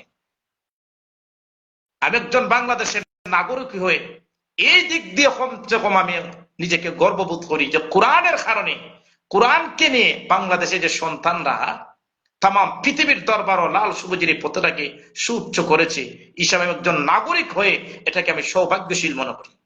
এটা হলো ইজাজুল কুরআন। এটা একমাত্র কোরআনের পাওয়ার, কোরআনের গুরুত্ব বা কোরআনের মুআজিজা। দেখেন, আজ থেকে 1450 বছর হয়ে গেছে কোরআন নাজিল হওয়ার। এমন কোন কিতাব আছে দুনিয়ায় যেটা 2 বছর 5 বছর যাওয়ার পরে পরিবর্তন হয়ে যায়, ইতিহাস বিকৃত হয়ে যায়? তাওরাত, জবুর, ইনজিল, বর্তমান এই তাওরাত, জবুর, ইনজিল, আগের আসমানি তাওরাত, জবুর, ইনজিল নেই, পরিবর্তন হয়ে গেছে। কিন্তু আজ থেকে 1450 বছর হয়ে গেছে কোরআন নাজিল হয়েছে বিশ্ব নবীর উপরে। 2023 সাল এখন চলে, আজ পর্যন্ত কোন সাহিত্যিক কোরআনের মধ্যে আজ পর্যন্ত একটা নক্তাও পরিবর্তন করার সুযোগ বা এই সাহস কারো হয় নাই, ইনশাল্লাহ হবেও না। এটা একমাত্র কোরআন, আর কোন বই, দ্বিতীয় কোন বই নেই, একমাত্র কোরআন। কারণ অন্য কোন বই আল্লাহ যখন নাজিল করছেন হেফাজতের ডকুমেন্ট দায়িত্ব আল্লাহ নেন নাই। আর কোরআন যখন আল্লাহ নাজিল করেছেন নবীজির উপর, নাজিল করার পর আল্লাহ নিজেই বলেছেন ইন্না নাহনু নাযালনা যিকর আইল কুরআন ওয়া ইন্না লাহু লাহাফিজুন। আল্লাহ বলেন আমি কোরআনকে আমি আল্লাহ নাজিল করেছি, আর কিয়ামত পর্যন্ত এই কোরআনের তালাফুজ, কোরআনের মাআনি, কোরআনের তাফসীর, তিনটার হেফাজতের দায়িত্ব আমার আল্লাহর আছে। এ কারণে মুসলমানের গাবরারির কোনো প্রয়োজন নাই, ভয়ের কোনো প্রয়োজন নাই। বিভিন্ন জায়গায় দেখবেন, ফ্রান্সে, ডেনমার্কে, বিভিন্ন সুইডেনে, বিভিন্ন জায়গায় দেখবেন ইহুদি খ্রিস্টানরা মুসলমানের প্রাণের গ্রন্থ কোরআনকে প্রকাশ্যভাবে রাষ্ট্রীয় প্রোটোকলের মাধ্যমে এই কোরআনটাকে অপদস্থ করে জ্বালিয়ে দিচ্ছে। তারা ভাবতেছে মনে হয় কোরআনকে জ্বালিয়ে কোরআন শেষ হয়ে যাবে। মুসলমানের গাবরানির কোনো প্রয়োজন নেই। সারা পৃথিবীর নাস্তিক ইহুদি খ্রিস্টানরা যদি আমার এই কোরআন, মুসলমানের এই কোরআন, এই গ্রন্থকে যদি তারা জ্বালিয়েও ফেলে, লক্ষ লক্ষ বনি আদমের অন্তরের মধ্যে 30 পারা কোরআন তো জ্বালানো সম্ভব হবে না। যদি লক্ষ লক্ষ বনি আদমকেও যদি শাহাদত বানিয়ে ফেলে, তাহলে কোরআনের দায়িত্ব আমাদের না, কোরআনের দায়িত্ব আল্লাহ। আল্লাহর এই জমিনে কোরআন কিভাবে কিয়ামত পর্যন্ত রাখবেন এটা আল্লাহই ভালো জানেন। এটা গাবরানির কোনো প্রয়োজন নেই। এটা ইজাজুল কোরআন। দেখেন, কোরআনের আরেকটা বৈশিষ্ট্য, দুনিয়ার যত বড় সাহিত্যিক হোক, ইংলিশ ল্যাঙ্গুয়েজ হোক, বাংলাই হোক, ফার্সি হোক, যে কোনো ভাষাই হোক, সাহিত্যকতার সম্পাদনার পাতায় সাহিত্যিক যিনি রচনা করেন বইটা, উনি লেখেন, মানুষ বলতেই ভুল, আমার এই ভুল বইয়ে যদি কোনো পাঠকের ভুল ধরা পড়ে তাহলে আমাকে অবগত করবেন, পরবর্তী সংস্কার শুধরিয়ে নিব। যত বড় সাহিত্যিকই হোক এই কথাটা বলে। কিন্তু সম্মানিত ভিউয়ার্স, আল কোরআন, মহাগ্রন্থ আল কোরআন, মুসলমানের সংবিধান আল কোরআন, আল্লাহ নাজিল করেই প্রথমে আল্লাহ বলেছেন আলিফ লাম মিম যালিকাল কিতাবু লা রাইবা ফি। এটা এমন একটা কোরআন, এমন একটা কিতাব, যে কিতাবে ভুল থাকবে তো দূরের কথা, এই কিতাবের মধ্যে ভুলের কোনো সন্দেহেরও অবকাশ নাই। এটাই হল আল কোরআন, এটাই হল আল কোরআন। কোরআন সাহাবায়ে কেরামের জমানায়, নবীজির জমানায় যখন কোরআন তেলাওয়াত করতা, যেভাবে অ্যাকশন হইত, এখনো কোরআন যখন আলোচনা করে আমাদের বড় বড় বুজুর্গানে দিনটা, মানুষ হাজার হাজার মানুষ কোরআনের আলোচনা শুনে সাথে সাথে নামাজে হয়ে যায়। নবী করিম সাল্লাল্লাহু আলাইহি সাল্লাম কোরআন তেলাওয়াত করতেন, মক্কার কাফির মুশরিকরা লুকিয়ে লুকিয়ে কোরআন শুনতো। তুফাইল ইবনে আমর দাউসী রাদিয়াল্লাহু তাআলা আনহু তখনও মুসলমান হন নাই, আসছেন মদিনায়, মক্কায় আসছেন সফর। মক্কার কাফির মুশরিকরা বলছে, তুফাইল ইবনে আমর দাউসী, আপনি যে সম্মানী ব্যক্তি, আপনি গোত্রের সর্দার, আসছেন তায়েফ থেকে আমাদের দেশে আসছেন, আপনি থাকেন, ভ্রমণ করেন, তবে আমাদের মক্কায় মোহাম্মদ নামে একজন পাগল নবুয়তের দাবিদার, আমাদের ধর্মের বিরুদ্ধে অপপ্রচার আর নতুন ধর্ম আবিষ্কার করেছে, ওনার কাছে আপনি যাবেন না। তুফাইল ইবনে আমর দাউসী বলেন, ঠিক আছে। তুফাইল ইবনে আমর দাউসী রাদিয়াল্লাহু তাআলা আনহু একদিন কাবাগর নবী করিম সাল্লাল্লাহু আলাইহি ওয়াসাল্লাম নামাজরত অবস্থায় কোরআন তেলাওয়াত করতেছেন। হঠাৎ করে কোরআনের এই তেলাওয়াতের আওয়াজটা তুফাইল ইবনে আমর দাউসীর কর্ণকুহরে আঘাত করে। তুফাইল ইবনে আমর দাউসী বলেন, যে মুহূর্তে মুহাম্মদ যখন তেলাওয়াত করে, তখন এই তেলাওয়াতের আওয়াজ যখন আমার কর্ণকুহরে আসে, এত সুন্দর, এত সাহিত্যিক, এত ফাসাহত, এত বালাগত পূর্ণ কোরআন, এত সুন্দর আওয়াজ কোনোদিন আমি শুনি নাই। আমি নিজে একজন কবি, আমি সাথে সাথে আরো ধ্যান ধরে শুনলাম। আমি ভাবলাম, এত সুন্দর ফাসাহত, বালাগত, সাহিত্যিক, অর্থবোধক, এই তো সুন্দর মুখের আওয়াজ, ভাষা কোন পাগলের, কোন গণকের হতে পারে না। মক্কার কাফিররা আমাকে বলছে মুহাম্মদ গণক, পাগল, জাদুগির, কিন্তু জাদুগিরের মুখে, গণকের মুখে এত সুন্দর সাহিত্যিক পূর্ণ কথা কোনোদিন বের হতে পারে না। তুফাইল ইবনে আমর দাউসী রাদিয়াল্লাহু তাআলা আনহু নবী করিম সাল্লাল্লাহু আলাইহি সাল্লামের সাথে সাথে ওনার বাড়িতে গেলেন, বললেন যে আপনি কি পড়ছেন? বললেন কোরআন। যে কোরআন কি? এটা আল্লাহর পক্ষ থেকে। তখন বলেন আপনি আর একটু তেলাওয়াত করেন। নবীজি তেলাওয়াত করলেন। তুফাইল ইবনে আমর দাউসী তেলাওয়াত শুনে মন গলে যায়। আস্তে আস্তে উনি মানে কোরআনের প্রতি আসক্ত হয়ে যায়, চোখ দিয়ে অশ্রু বের হয়। শেষ পর্যন্ত তুফাইল ইবনে আমর দাউসী কোরআন তেলাওয়াতের অ্যাকশনে সাথে সাথে নবীজির হাতে হাত রেখে সাথে সাথে কোরআনের তেলাওয়াতের অ্যাকশনে মুসলমান হয়ে গেছে। এটাই হলো ইজাজুল কোরআন, এটাই হলো ইজাজুল কোরআন। এখনো আমাদের বুজুর্গানে দিন, বড় বড় বুজুর্গণ, বড় বড় তাফসীর কারকগণ যখন মাঠে ময়দানে যখন কোরআন তেলাওয়াত করেন, এই তেলাওয়াত শুনে অনেক অসংখ্য মানুষ কোরআনের আয়াত, কোরআনের তেলাওয়াত শুনে অসংখ্য মানুষ এখনো ভালো পথে চলছে, নামাজ পড়ছে, দাঁড়িয়ে রাখছে কোরআন তেলাওয়াতের কারণে। ওখানে মুহতারাম হাজিরিন, এই কোরআনের অনেক দাম আছে, এই কোরআনের অনেক মহত্ব আছে, গুরুত্ব আছে। এই কোরআন আল্লাহ যে রাত্রে নাজিল করছেন, আল্লাহ রাত্রির দাম বাড়িয়ে দিয়েছেন। এই কোরআন আল্লাহ যে মাসও নাজিল করেছেন, মাসের দাম বাড়িয়ে দিয়েছেন। এই কোরআন আল্লাহ যে শহর নাজিল করেছেন, শহরের দাম বাড়িয়ে দিয়েছেন। এই কোরআন আল্লাহ, এই কোরআন যে খাটের উপর রাখিয়া তেলাওয়াত করা হয়, এই খাটেরও দাম আল্লাহ বাড়িয়ে দিয়েছে। এই কোরআনকে যে গিলাফ, যে কাপড় দিয়ে কোরআনকে হেফাজত করা হয়, কোন মুসলমান এই কোরআনের এই গিলাফের কাপড়টা পাওয়ার মধ্যে ফেলে দেয় না, নিচে ফেলে দেয় না, এটাকে সম্মান করে, চুম্বন খায়, মাথায় রাখে। কেন?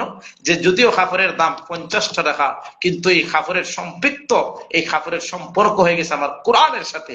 কোরআনের সাথে সম্পৃক্ততা হওয়ার কারণে আল্লাহ এই 50 টাকা দামের এই কাপড়টাকে কোটি কোটি দামের কাপড়ের উপর আল্লাহ মর্যাদা দিয়েছে কোরআনের কারণে।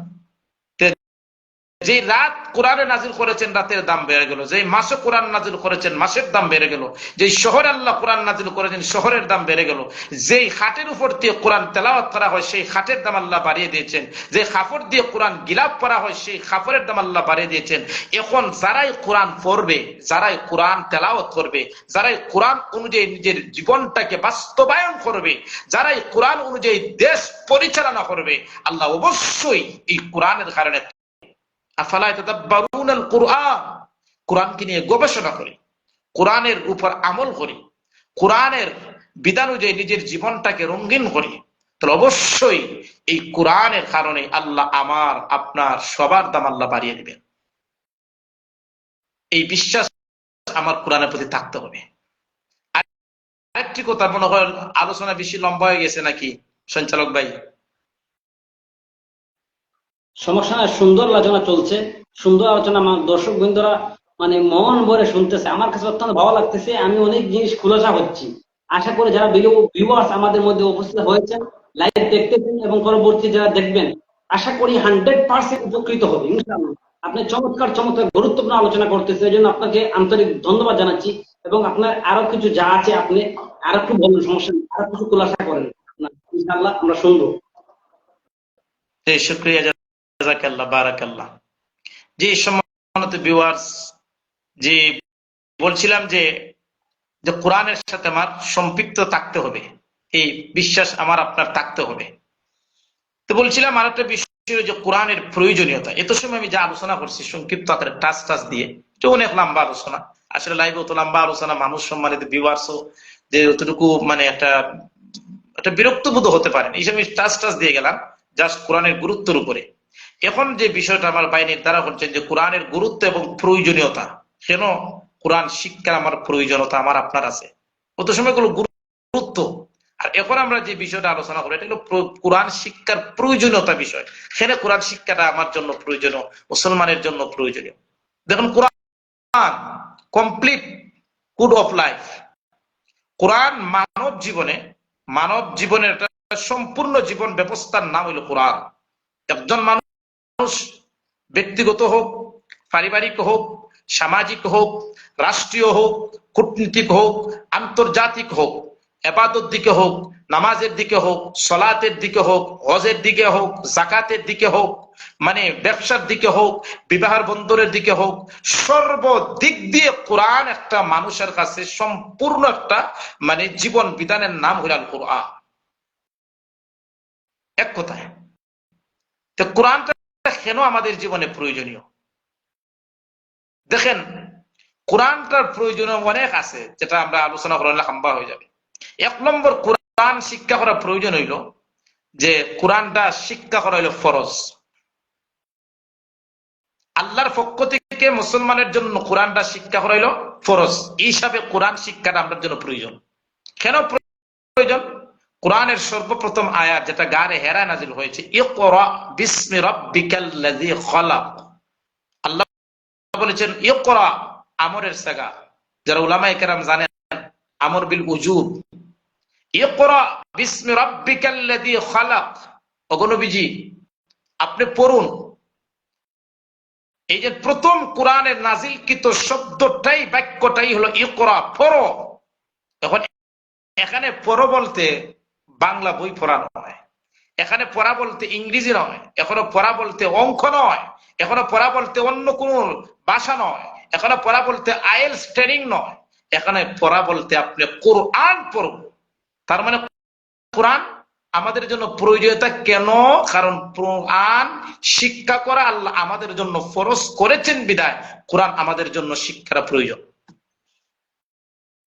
2 নম্বরে নবী করিম সাল্লাল্লাহু আলাইহি সাল্লাম ফরমায় তলাবুল ইলমি ফারিজাতুন আলা কুল্লি মুসলিমিন আও মুসলিমা, যে দ্বীনি ইলম তলব করা প্রত্যেকটা মুসলমান নর-নারীর জন্য ফরজ। তো দ্বীনি ইলম বলতে কি? কোরআনের ইলম। আয়াত দ্বারা বুঝলাম, ইকরা দ্বারা বুঝলাম আল্লাহ বলেছেন ফরজ, আর হাদিস দ্বারা বুঝলাম যে দ্বীনি ইলম তলব করা ফরজ। তলাবুল ইলমি ফারিজাতুন আলা কুল্লি মুসলিমিন ফরজ। নবীজির আরেকটা হাদিস, নবীজি বলেন তাআল্লামুল কুরআন ওয়াল ফারাইজা, তোমরা কোরআন এবং ফারাইজ মানে মিরাস, জমিন সংক্রান্ত যে বিষয়, তোমরা কোরআন এবং ফারাইজ শিক্ষা করো। ওয়াল্লিমুন নাস, মানুষকে শিক্ষা দেও। ফাইন্নী মাকবুস, কারণ আমাকে আল্লাহ উঠিয়ে নেবেন, আমি বেশি দিন দুনিয়া থাকবো না। তোমরা কোরআন শিক্ষা করো এবং অপরকেও শিক্ষা দেও। তাহলে আয়াত এই হাদিস দ্বারা আমরা বুঝলাম কোরআনটা শিক্ষা করা আল্লাহর কর্তৃক আমাদের জন্য, মুসলমানের জন্য ফরজ। এই হিসাবে আমাদের জিন্দেগির জন্য, আমাদের জীবনেও কোরআন শিক্ষা করার প্রয়োজনীয়তা ও কারণে দরকার। 2 নম্বর হলো কোরআনের প্রয়োজনীয়তা কেন? 2 নম্বর হলো কোরআন শিক্ষা করা সর্বশ্রেষ্ঠ ইবাদত। কোরআন শিক্ষা করা সর্বশ্রেষ্ঠ ইবাদত। কারণ নবী করিম সাল্লাল্লাহু আলাইহি সাল্লাম ফরমাইছেন যে আল্লাহ বলেছেন ইয়ারফাইল্লাহুল্লাযীনা আমানু মিনকুম ওয়াল্লাযীনা উতুল ইলমা দারাজাত। আল্লাহ বলেন আমি 2 শ্রেণীর মানুষের মর্যাদা বাড়াই দিই। এক শ্রেণী যারা ঈমানদার, 2 নম্বর যারা ওয়াল্লাযীনা উতুল ইলমা, মানে যে আমি আল্লাহ যাদেরকে কোরআনের ইলম দিয়েছি, আমি আল্লাহ তাদেরকে আমি আল্লাহ মর্যাদা বাড়িয়ে দিই। আল্লাহ বলেছেন, রাসূল বলেছেন খায়রুকুম মান তাআল্লামাল কুরআন ওয়া আল্লামা, পৃথিবীর মধ্যে সবচেয়ে উত্তম ব্যক্তি, উত্তম গোত্র তারাই যারা নিজে কোরআন শিক্ষা করে অপরকে শিক্ষা দেয়। নবীজির হাদিস। তো কোরআন যারা শিক্ষা করে, যারা শিক্ষা দেয়, এরা হলো শ্রেষ্ঠ ইবাদত, শ্রেষ্ঠ। আফজালুজ যিকরি তিলাওয়াতুল কুরআন, সবচেয়ে উত্তম জিকির হলো কোরআন তেলাওয়াত করা। তাহলে কোরআন মানব জীবনে কেন প্রয়োজন? 2 নম্বর হলো কোরআন শিক্ষা করা সর্বশ্রেষ্ঠ ইবাদত হওয়ার কারণে মানব জীবনে কোরআন শিক্ষা করা প্রয়োজন। 3 নম্বর হলো কেন কোরআন মানব জীবনে প্রয়োজন? কোরআনের হেদায়েতের একমাত্র কিতাব হলো কোরআন। মানুষের হেদায়েতের জন্য একমাত্র কিতাব হলো কোরআন। আল্লাহ বলেছেন ইন্না হাযাল কুরআন ইয়াহদি লিল্লাতী হিয়া আকওয়াম। এই কোরআন এমন একটা কিতাব যে কিতাবটা ইয়াহদি, মানুষকে হেদায়েত দেয়, লিল্লাতী হিয়া আকওয়াম, একবারে সরল ভাবে মানুষকে এই কোরআনে হেদায়েত দেয়। তো কোরআনের মাধ্যমে মানুষ হেদায়েত পায় বিধায় আমরা কোরআন শিক্ষা করা আমাদের জন্য প্রয়োজন। 4 নম্বর কোরআন আমাদের কেন প্রয়োজন? যে কোরআনের মাঝে সকল সমস্যার সমাধান আছে। কোরআনের মধ্যেই সকল সমস্যার সমাধান আছে। নবী আল্লাহ রাব্বুল আলামিন ফরমায় ওয়া নাযালনা আলাইকাল কিতাবা তিবয়ানান লিকুল্লি শাই। আল্লাহ বলেন ওগো নবী যে আমি আপনার উপর কোরআন নাজিল করেছি। কোন কোরআন? তিবয়ানান লিকুল্লি শাই, যে কিতাবের মধ্যে মানব জীবনের সব বিষয়ে সুস্পষ্ট বর্ণনা আছে। ও কারণে আমরা কোরআন শিক্ষা করার প্রয়োজন আমাদের মধ্যে আছে। কোরআন আমলকারীর মর্যাদা বাড়িয়ে দেয়। কোরআন আমলকারীর মর্যাদা বাড়িয়ে দেয় কিভাবে?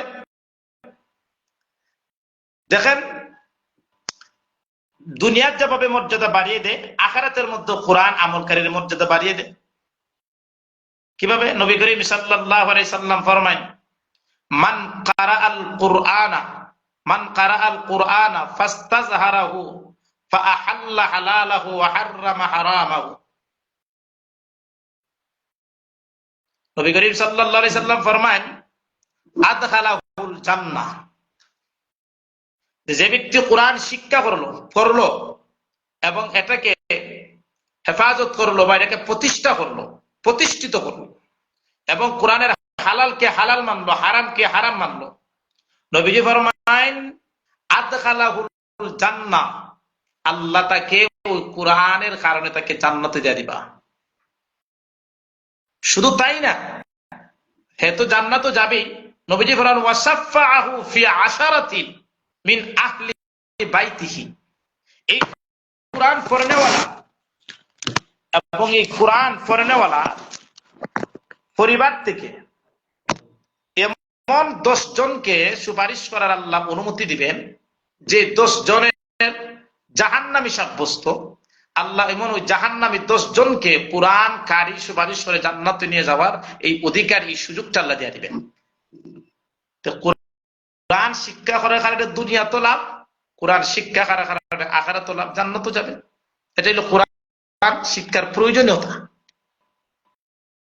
কোরআন শিক্ষার পথ হচ্ছে জান্নাতের পথ। নবী করিম সাল্লাল্লাহু আলাইহি সাল্লাম ফরমায়েন মান খারাজা ফি তালাবিল ইলমি কানা ফি সাবিলিল্লাহ হাত্তা ইয়ারজিআ আও কামা ক্বাল, যে ব্যক্তি কোরআন শিক্ষার জন্য ঘর থেকে বের হইল, সে যেন আল্লাহর রাস্তা বের হয়ে গেল, হাত্তা ইয়ারজিআ, যতক্ষণ না ফিরছে।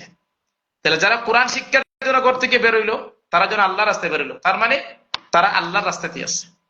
মান সালাকা তারিকান ইয়ালতামিসু ফিহি ইলমান সাহহালাল্লাহু লাহু বাইতান ফিল জান্নাহ আও কামা ক্বালা আলাইহিস সালাতু ওয়াস সালাম। তো এই হাদিস দ্বারা কি বোঝা যায়, যে কোরআনের মাধ্যমে সাহহালাল্লাহু লাহু তারিকান ইলাল জান্নাহ আও কামা ক্বাল, হাদিসের ইবারতের মধ্যে একটু ভুল হইছে। তো এই কোরআনের কারণে মানুষ জান্নাতে যাওয়ার সুযোগ হয়। যেহেতু আমরা মুসলমান, প্রত্যেকটা মুসলমানের আকাঙ্ক্ষা থাকে তার পরকালে জান্নাতে যাওয়ার, প্রত্যেকটা মুসলমানের। এখন জান্নাতে যদি আমরা যেতেই হয়, কোরআনের মাধ্যমেই যেতে হবে। আর ও কারণে কোরআন শিক্ষাটা মুসলমানের জন্য জরুরি বা প্রয়োজন। আর কোরআন কেন শিখবো? কারণ কোরআনের কথাটাই হলো সঠিক। নবী করিম সাল্লাল্লাহু আলাইহি ওয়াসাল্লাম ফরমায়েন কোরআনটা যে যে জায়গায় ব্যবহার করবে, এই কথাটাই হলো সঠিক। নবীজি ফরমায়েন মান ক্বালা বিহি সাদাকা, যে কোরআন অনুযায়ী কথা বললো সে সাদাকা, সত্য বলেছে। ওয়ামান আমিলা বিহি আজিরা, যে কোরআন অনুযায়ী আমল করছে, আল্লাহ তাকে আজিরা, তাকে উত্তম জাযা দিবা, বদলা দিবা, সওয়াব দিবা। ওয়ামান হাকামে বিহি আদালা, যে ব্যক্তি কোরআন অনুযায়ী বিচার কার্য করবে, আদালত করবে, বিচার করবে কোরআন অনুযায়ী, আদালা নবীজি বলেন সে ইনসাফপূর্ণ বিচার করলো। ওয়ামান দাআ ইলাইহি, যে কোরআনের দিকে মানুষকে ডাকবে, হুদিয়া ইলা সিরাতিল মুস্তাকিম, সে সরল সঠিক পথের হেদায়েতের দিকে ডাকবো। কোরআনের মাধ্যমে আমরা সঠিক কথা, সঠিক বিচার, সঠিক সবকিছু হয়। এই কারণেই আমরা কোরআনটা শিখবো, এটা আমাদের মানব জীবনে প্রয়োজন। কোরআন যারা পড়ে, আল্লাহ তাদেরকে কিয়ামতের দিন স্মরণ করবেন। আল কোরআনের যারা পড়ে, আল্লাহ কাল কিয়ামতের দিন যারা দুনিয়ার কোরআন পড়ে, আল্লাহ কিয়ামতের দিনে কোরআন তাদেরকে সুপারিশ করে আল্লাহ জান্নাতে দেবেন, কোরআনে সুপারিশ করবেন। যেমন আমরা একটা হাদিস জানি, সূরাতুল ওয়াকিআ হিয়াল মানিআ আইল মুনজিয়া তুনজিহি মিন আযাবিন নার আও কামা ক্বালা আলাইহিস সালাম।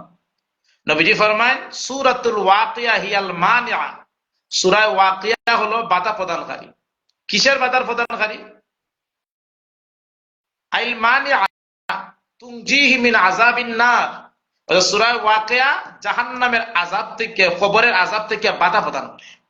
সূরা ওয়াকিআ, সূরা মুলক কবরের আযাবরে বাধা প্রদান করে। নবীজির হাদিস আছে, যখন কবরের আযাব, যখন নামাজ না পড়ার কারণে, যখন যাকাত না, তখন যখন শাস্তি হবে, তখন সূরা মুলক ফাকির বেশে এই কবরের মধ্যে তার লাশের উপরে তাকে হেফাজত করবে।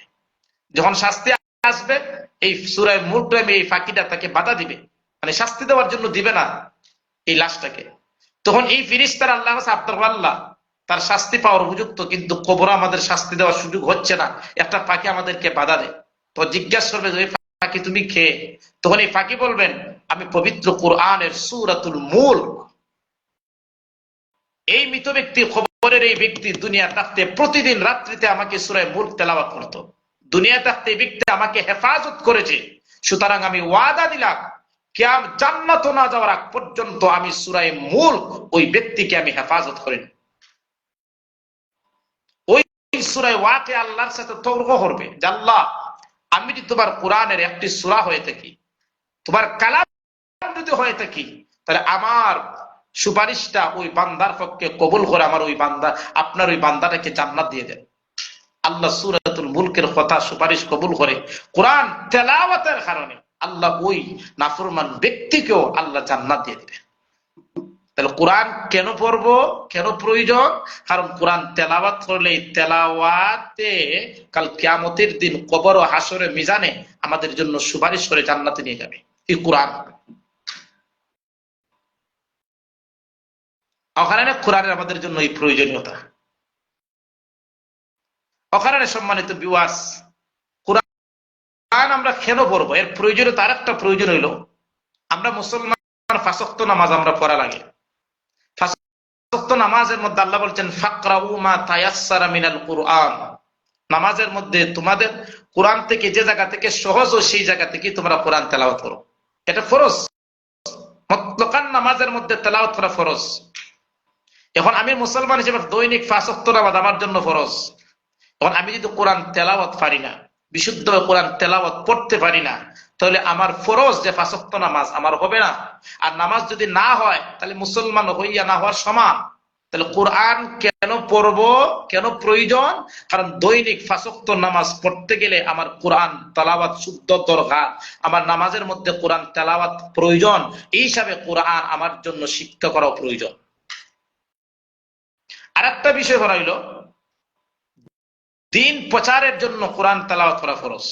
যারা আমাদের বড় বড় বুজুর্গানে দিন, যারা ওয়াজের মাধ্যমে হোক, লাইভের মাধ্যমে হোক, ফেসবুকের মাধ্যমে হোক, ইউটিউবের মাধ্যমে হোক, কনফারেন্সের মাধ্যমে হোক, দর্শের মাধ্যমে হোক, যে যেভাবে কোরআনটাকে প্রচার করতেছে, তারা যদি কোরআন তেলাওয়াত না জানে তাহলে তো প্রচার করা সম্ভব হবে না। কোরআন তেলাওয়াতকে জানতে হবে, এরপরে প্রচার করতে হবে। ও কারণে দিন প্রচারের জন্য আমাদের মুসলমানের জন্য কোরআনটা শিক্ষা করা প্রয়োজন আছে, বিধায় কোরআন শিক্ষা করা দরকার দিন প্রচারের জন্য। মানব জীবনের সর্বদিকের সমাধান কোরআন, এই হিসাবে আমরা কোরআন পড়তে চাই।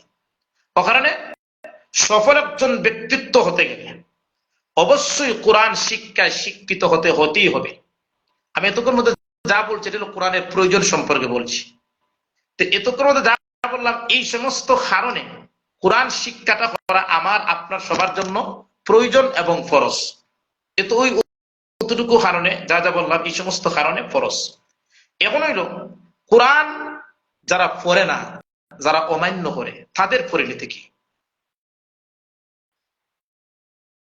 আল্লাহ রাব্বুল আলামিন নবীজির হাদিসে আছে, আয়াতের মধ্যে আছে, যারা দুনিয়া মুসলমান থাকা অবস্থায় কোরআন থেকে অন্ধ, কাল কিয়ামতের দিন আল্লাহ তাদেরকে অন্ধ অবস্থায় হাসরের মাঠে তুলবা।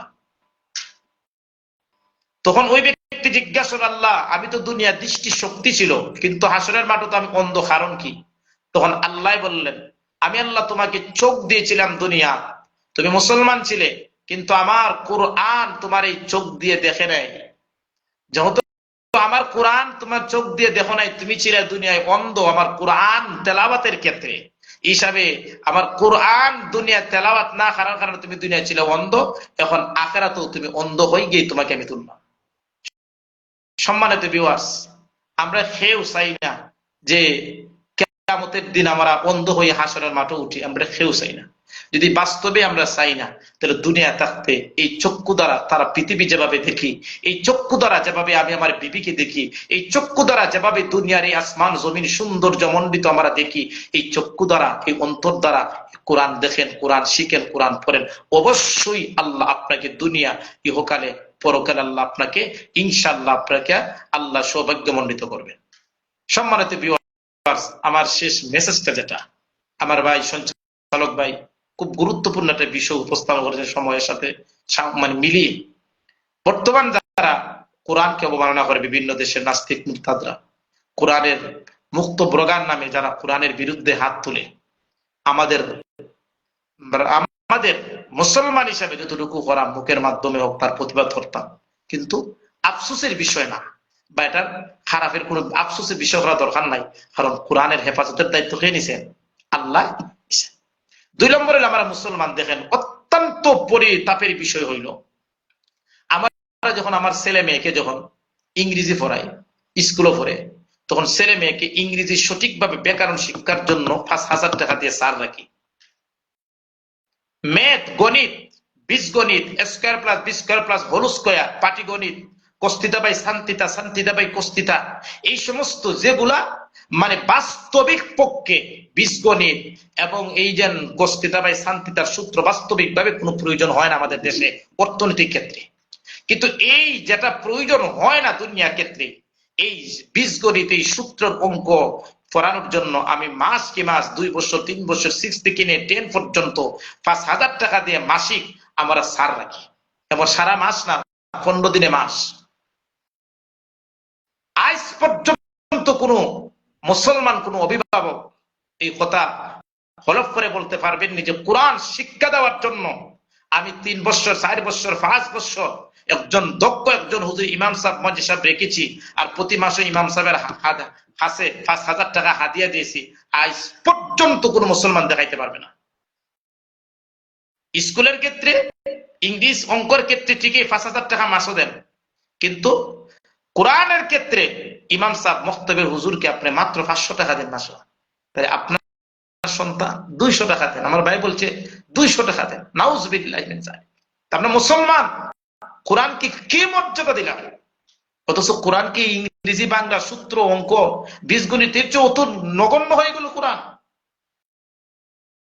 আমরা মুসলমান কোরআনকে অবমাননা করি। আমেরিকা বিদেশ যাওয়ার জন্য আমরা আমার সন্তানকে আইএলস ভর্তি করে দিই 20,000 30,000 টাকা দিয়ে। কানাডা, লন্ডন, ইউরোপ কান্ট্রি যাওয়ার জন্য আইএলস 20-30,000 টাকা দিয়ে ভর্তি করা। কানাডা, লন্ডন, আমেরিকা যাওয়ার জন্য যদি আপনার সন্তানকে 30,000-40,000 টাকা দিয়ে যদি আইএলস ভর্তি করতে পারেন, তাহলে একজন মুসলমান হিসাবে দাবি ছিল জান্নাতে যাওয়ার জন্য আপনার সন্তানকে, আপনার বাচ্চাকে জান্নাতে যাওয়ার জন্য কোরআনের শিক্ষা দেওয়ার প্রয়োজন ছিল, কিন্তু এটা হচ্ছে না। অত্যন্ত দুঃখের বিষয়, অত্যন্ত দুঃখের বিষয় এটা। ওখানে মুসলমান নিজেই কোরআনকে আমরা সম্মান দেই না, অবমাননা করি, তাহলে বিদ্রোহীরা কি করবে? আগে আমরা ঠিক হই। ওখানে সম্মানিত ভিউয়ার্স, আমি আর কথা লম্বা করতে চাই না, আমার শেষ মেসেজটাই হলো, দেখেন এই কোরআনের সাথে যে বা যারাই সম্পৃক্ততা হয়েছে আল্লাহ তাদের দাম বাড়িয়ে দিয়েছে। আমি কথাটা আবার একটু রিপ্লাই করতেছি। দেখেন যেই জাত ছিল, যেই জাহিলি জমানায় ছিল, সেই বর্বরতার যুগ মানুষগুলা কোরআনের সংস্পর্শে দুনিয়ার সবচেয়ে বড় ভালো মানুষে রূপান্তরিত হয়ে গেছে। যেই মানুষগুলা দুনিয়ার কুসংস্কারমূলক ছিল, সেই মানুষগুলাই দুনিয়ার শ্রেষ্ঠ জাতিতে পরিণত হয়ে গেছে। যেই মানুষগুলা ছিল হত্যাকারী, যে মানুষগুলা মদ পান করত, দর্শন করত, কোরআনের সম্পৃক্ততায় আসিয়া সেই মানুষগুলা হয়ে গেছে নারীর ইজ্জত হেফাজতকারী, সম্পদ হেফাজতকারী, কোরআনের সম্পৃক্ততা থাকার কারণে। ওখানে এই কোরআন বলছিলাম, যে ব্যক্তি কোরআনকে মানবে, এই কোরআন ব্যক্তিকে সেরা ব্যক্তি বানিয়ে দিবে। যে সমাজ কোরআনের অনুযায়ী সমাজ পরিচালনা করবে, সেই সমাজকে আল্লাহ শ্রেষ্ঠ সমাজে রূপান্তরিত করবে।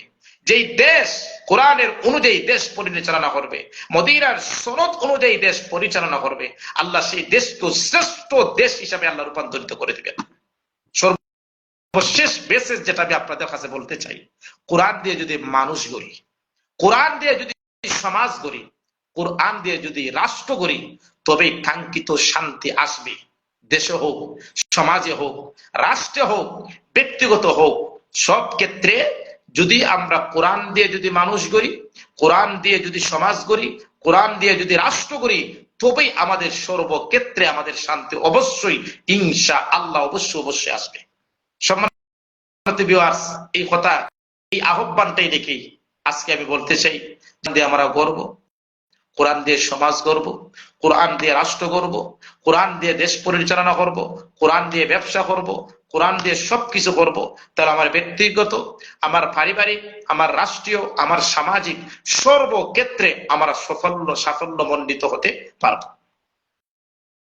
এই আশা ব্যক্ত রেখে সম্মানিত ভিউয়ার্স, যারা আপনারা এতক্ষণ পর্যন্ত আমি এক নগণ্য মানুষের এই এলোমেলো কথাগুলো শুনছেন, আপনারা আমার এই নগণ্য মানুষ, ইলিম নাই, কোনো কিচ্ছু নাই, আমার আবার অত্যন্ত মহব্বত করে এখানে আনছেন আপনাদের সামনে।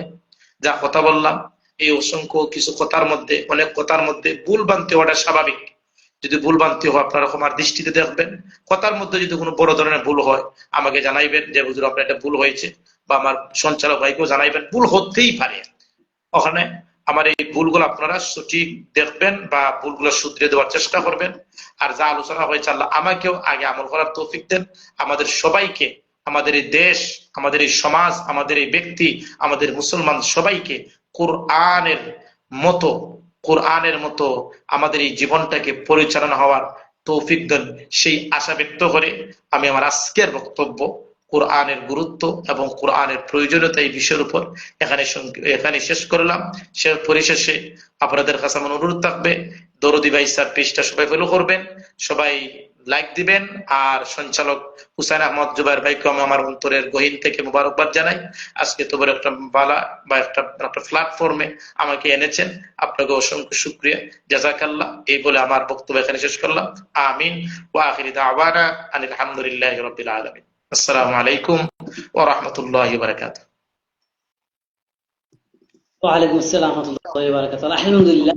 সম্মানিত দর্শক, সম্মানিত ভিউয়ার্স, আমরা অবশ্যই এতক্ষণ যাবৎ অত্যন্ত গুরুত্বপূর্ণ আলোচনা শুনছিলাম। হযরত মাওলানা ওয়াহিদুল হক সুন্নতের অত্যন্ত গুরুত্বপূর্ণ পৃথিবীর শ্রেষ্ঠ গ্রন্থ আল কোরআনের যে মুজিজা, যে গুরুত্ব, যে ফজিলত, যে প্রয়োজনীয়তা, যে তাৎপর্যপূর্ণ আমাদের মধ্যে উপস্থাপনা করেছেন হুজুর। আমার আত্মবিশ্বাস, এই কোরআনের যদি গুরুত্ব, কোরআনের ফজিলত যদি কোনো ছোট্ট থাকে, আমার মতন না, আমার চেয়ে একটু মনে করেন আমি তো সর্বনিম্ন কিছু জানি, এরপরে যদি আমি আলোচনা করি, আমার বিশ্বাস 2-4 ঘন্টা ইনশাল্লাহ এই কোরআনের ফজিলত সম্পর্কে বলা যাবে। আর আমার বিশ্বাস যদি হুজুর আজকে সারা রাত্রি আলোচনা করেন কোরআনের গুরুত্ব নিয়ে, আশা করা যায় কোরআনের গুরুত্ব শেষ হবে না, আলোচনা শেষ হবে না। এই কোরআনের তো শ্রেষ্ঠ গ্রন্থ, আপনি দুনিয়ার মধ্যে কি বয়ান করবেন? আপনি যদি বয়ান করতে চান এই কোরআন সম্পর্কে বয়ান করতে পারেন। তো হুজুর যখন একটি ঘটনা বলছেন, আমি একটি 2-4 মিনিট হুজুরের সময় নষ্ট করতে চাচ্ছি। আমার কাছে একটি ঘটনা ঘটেছে এই কোরআন নিয়ে। দেখেন, আমরা দুনিয়ার মধ্যে মানুষ মানে নির্লজ্জ হচ্ছে। আল্লাহ বলছেন কোরআন শ্রেষ্ঠ গ্রন্থ, আসমান জমিনের মধ্যে শ্রেষ্ঠ গ্রন্থ হচ্ছে আল কোরআন, আল্লাহ নিজে বলছেন। আর আমরা কি করতেছি? আমরা ভাবতেছি দুনিয়ার মধ্যে শ্রেষ্ঠ হচ্ছে ইংলিশ। নাউজুবিল্লাহ। দেখেন, আপনারা অনেকে জানেন, হুজুর অবশ্যই জানেন, আমি বটেশ্বর এলাকায়, এটা হচ্ছে অবশ্যই একটা শিক্ষাপূর্ণ একটা জায়গা, অত্যন্ত নিরিবিলি একটা জায়গা এবং শিক্ষিত জেনারেল শিক্ষিত একটা প্ল্যাটফর্ম এই বটেশ্বর জায়গাটা। সিলেটের মধ্যে বটেশ্বর জায়গাটা অত্যন্ত এই ভালো একটা জায়গা। যাই হোক, মানে দুনিয়াবিল লাগে ভালো। আমাদের মধ্যে সিলেটের মধ্যে নামকরা 2টা প্রতিষ্ঠান, একটা হচ্ছে বোর্ড স্কুল, একটা পাবলিক স্কুল। এই 2টার মধ্যে আরেকটা আছে কাছে এই ইংলিশ স্কুল। বাচ্চাদের ইংলিশ শিখায়। English is a international language, English একটি আন্তর্জাতিক মাতৃভাষা। যদি আমাদের সন্তানরা ইংলিশ শিখে নেয়, আইএলটিএস করে আমেরিকা যাবে, লন্ডন যাবে, কানাডা যাবে, মাসিক 3 লাখ 4 লাখ টাকা দিবে আমার সন্তানরা। এই আশা ভরসা করে আমাদের ছেলে সন্তানদেরকে, আমাদের মেয়ে সন্তানদেরকে স্কুলের মধ্যে পাঠাতেছি, স্কুলের মধ্যে ইংলিশ শিখাইতেছি। কিন্তু ইংলিশ শুধু নয়, ইংলিশের পাশাপাশি আমার ছেলে সন্তান, আমার মেয়ে সন্তান 2 নম্বরে যেগুলো জিনিসগুলো আছে সেগুলো শিখতেছে, সেগুলো দিকে আমার নজর রাখি না। আমি বর্তমানে যে ফ্ল্যাটের মধ্যে থাকি, এই ফ্ল্যাটটা হচ্ছে 4 তলা। আমরা এই ফ্ল্যাটের মধ্যে 2-1 জন টিচার এসে ইংলিশ গণিত পড়ায় সপ্তাহে 3 দিন।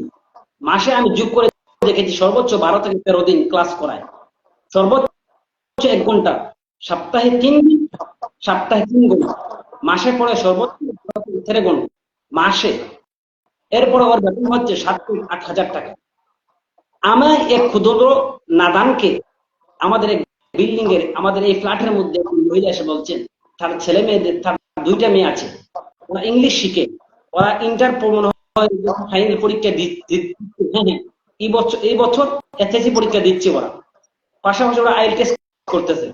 ওদেরকে আমি কোরআন শিক্ষা দেব। তো আমি বললাম আসলে আমি তো কখনো কোরআন সম্পর্কে কারোর সাথে চুক্তিবদ্ধ হয় নাই, কারণ আল্লাহ বলছেন শ্রেষ্ঠ গ্রন্থ, আর কোরআন পৃথিবীর শ্রেষ্ঠ গ্রন্থ। পৃথিবীর কোন পুরুষ কোটি টাকা দিয়ে কোরআনকে কিনতে পারবে না। এজন্য আমি শ্রেষ্ঠ গ্রন্থ কোরআন পড়াবো, ওই সুরতে পড়াবো। আল্লাহ রসুল বলছেন খায়রুকুম মান তাআল্লামাল কুরআনা ওয়া আল্লামা, যে তোমাদের মধ্যে সর্বোত্তম ওই ব্যক্তি যে কোরআন শিক্ষা গ্রহণ করে এবং অপরকে শিক্ষা দেয়। আমি চাচ্ছিলাম যে আমি যে যা জানি তা আপনার মেয়েকে, আপনার সন্তানদেরকে আমি শিক্ষা দেব ইনশাআল্লাহ। তখন বলছে হুজুর আপনাকে কত টাকা দিব? বললো আসলে কোরআনকে টাকা দিয়ে বিক্রি করা যায় না, কোরআনকে আপনি হাদিয়া দিতে পারেন। তো আপনি ছাত্র মানুষ, আপনারা জানেন আমি আপনাদের সাথে চুক্তিবদ্ধ করছি, আপনাদের টিচার রাখেন মেয়েদেরকে ছেলেদেরকে পড়ানোর জন্য, দুনিয়াবি লাইনে জেনারেল লাইনের ইংলিশ গণিত শেখানোর জন্য, বিজ্ঞান ইত্যাদি শেখানোর জন্য যে স্যার গুরু ম্যাডাম গুরু রাখেন, তখন তারা চুক্তিবদ্ধ করে। কিন্তু আমি চুক্তিবদ্ধ করতে পারবো না। আপনাদেরকে স্যার যদি রাখেন কত দেন? বলে 500,000 টাকা। বলে আপনাদের যদি বিবেক থাকে আপনারা চিন্তা ফিল করে আমাকে একটা হাদিয়া দিবেন, আমাকে টাকা দিবেন, হাদিয়া দিবেন। কারণ আমাদের ছোট গাড়ি রাস্তাঘাটে চলাফেরা করে লেগুলার লেখা থাকে বিবেক থাকলে আদালত কেন? এই কথাগুলো আসলে একবার ছোট, কিন্তু এটা সারমর্ম বিশাল। তো আমি বলছি দেখেন, যদি আপনাদের বিবেক থাকে আপনারা বিবেককে চিন্তা করে বিবেক খাটিয়ে আমাকে হাদিয়া দিয়ে দিবেন। তখন বলছে হুজুর আপনাকে 1,000 টাকা দিব। চিন্তা করতেছেন, ওর 2 মেয়ে, নিচের ফ্ল্যাটের 3টা মেয়ে পড়বে আমার কাছে কোরআন শিক্ষা গ্রহণ, কোরআন শিখবে। একটু খেয়াল বলতে যে জায়গার নাম আর বাসার নামটা উল্লেখ না করাটাই ভালো। না, আমি বলে দিচ্ছি ওই কারণে যে আমার কষ্ট পেয়েছি, আমি বর্তমানে ফ্ল্যাটের মধ্যে আছি। সত্য কথাগুলো বলতে হবে মানুষের কাছে। দেখেন মানুষ দিন দিন এত নির্লজ্জ হচ্ছে, হুজুরদেরকে ভাবতেছে একবারে মানে হুজুররা মানে কি বলবো, আমার তো আসলে রাগ উঠে যায় আসলে হুজুরদের বলতে। হুজুররা আমাদেরকে কি শিক্ষা দিচ্ছে? কোরআন হাদিস শিক্ষা দিচ্ছে, কিন্তু এরপরও আমরা ভাবতেছি হুজুররা মনে হয় মানে আমাদের কি শিক্ষা দিচ্ছে, মানে একবার ছোট লেভেলের। আর যারাই আজকে ইংলিশ শিখে ইংলিশ মিডিয়ামে লেখাপড়া পড়াচ্ছে, গণিত শিক্ষা দিচ্ছে, তারাই মনে হয় শ্রেষ্ঠ মানব। কিন্তু শ্রেষ্ঠ মানব যেন আমরা আজকে পাঞ্জাবি পড়ে টুপি পরে নিজেকে গর্ববোধ মনে করতেছি। আমি একজন মাদ্রাসা ছাত্র, আমি একজন কোরআনের একজন মানে একজন এই কোরআন চর্চার একজন ছাত্র, এজন্য নিজেকে গর্ববোধ মনে করি। যাই হোক, পরে বলছে যে 1,000 টাকা। আমি বললাম আসলে দেখেন, আপনি যদি টিচারকে দিতে পারেন 500,000 টাকা, আমাকে কেন আপনি 200 টাকা দিবেন? 200 টাকা দিয়ে হাদিয়া দিচ্ছি। তখন বলছে আপনি বলেন তো। বললাম, আমি বলছি, বিবেক দিয়ে পরবর্তী আমাকে জানাবেন। এখন শুনছি যে একদিন আগে আমাকে একটা খবর পাঠিয়েছে 1500 টাকা দিবেন আমাদের জন্য। 3 জন পড়বে, এর মধ্যে সাপ্তাহে 6 দিন পড়বে, ওরা টাকা দিবে আমাকে 1500 টাকা। আমি বলছি আপনারা শুধু কোরআন শিক্ষার দরকার নেই আপনাদের। আপনারা যেদিন কোরআনের আজ মুজিজার গুরুত্ব জানবেন, কোরআনের ফজিলত জানবেন, এরপরে কোরআন শিক্ষা গ্রহণ করবেন, আপনারা কোরআনের দাম দিতে পারবেন না। এই জন্য আপনাদেরকে আমি শুধু বলতেছি না, কারণ আমি একজন স্টুডেন্ট, আমি একজন ছাত্র। আমার 1টা ঘন্টা আমার লাইফ থেকে, প্রতিদিন 1 ঘন্টা, মাসে প্রায় 20-25 ঘন্টা আমার লাইফ থেকে নষ্ট করবো। আর আপনারা আমাকে বিনিময় দিবেন এগুলো। আমি বিনিময় চাচ্ছিলাম না, আমি চাচ্ছিলাম ছাত্র মানুষ আমাকে হাদিয়া দিবেন, যাতে করে আমার লেখাপড়া ভালো করে করতে পারি, চলাফেরাটা সহযোগ করতে পারি, এবং আপনার মেয়ে আপনার সন্তান যেন কোরআন শিক্ষা।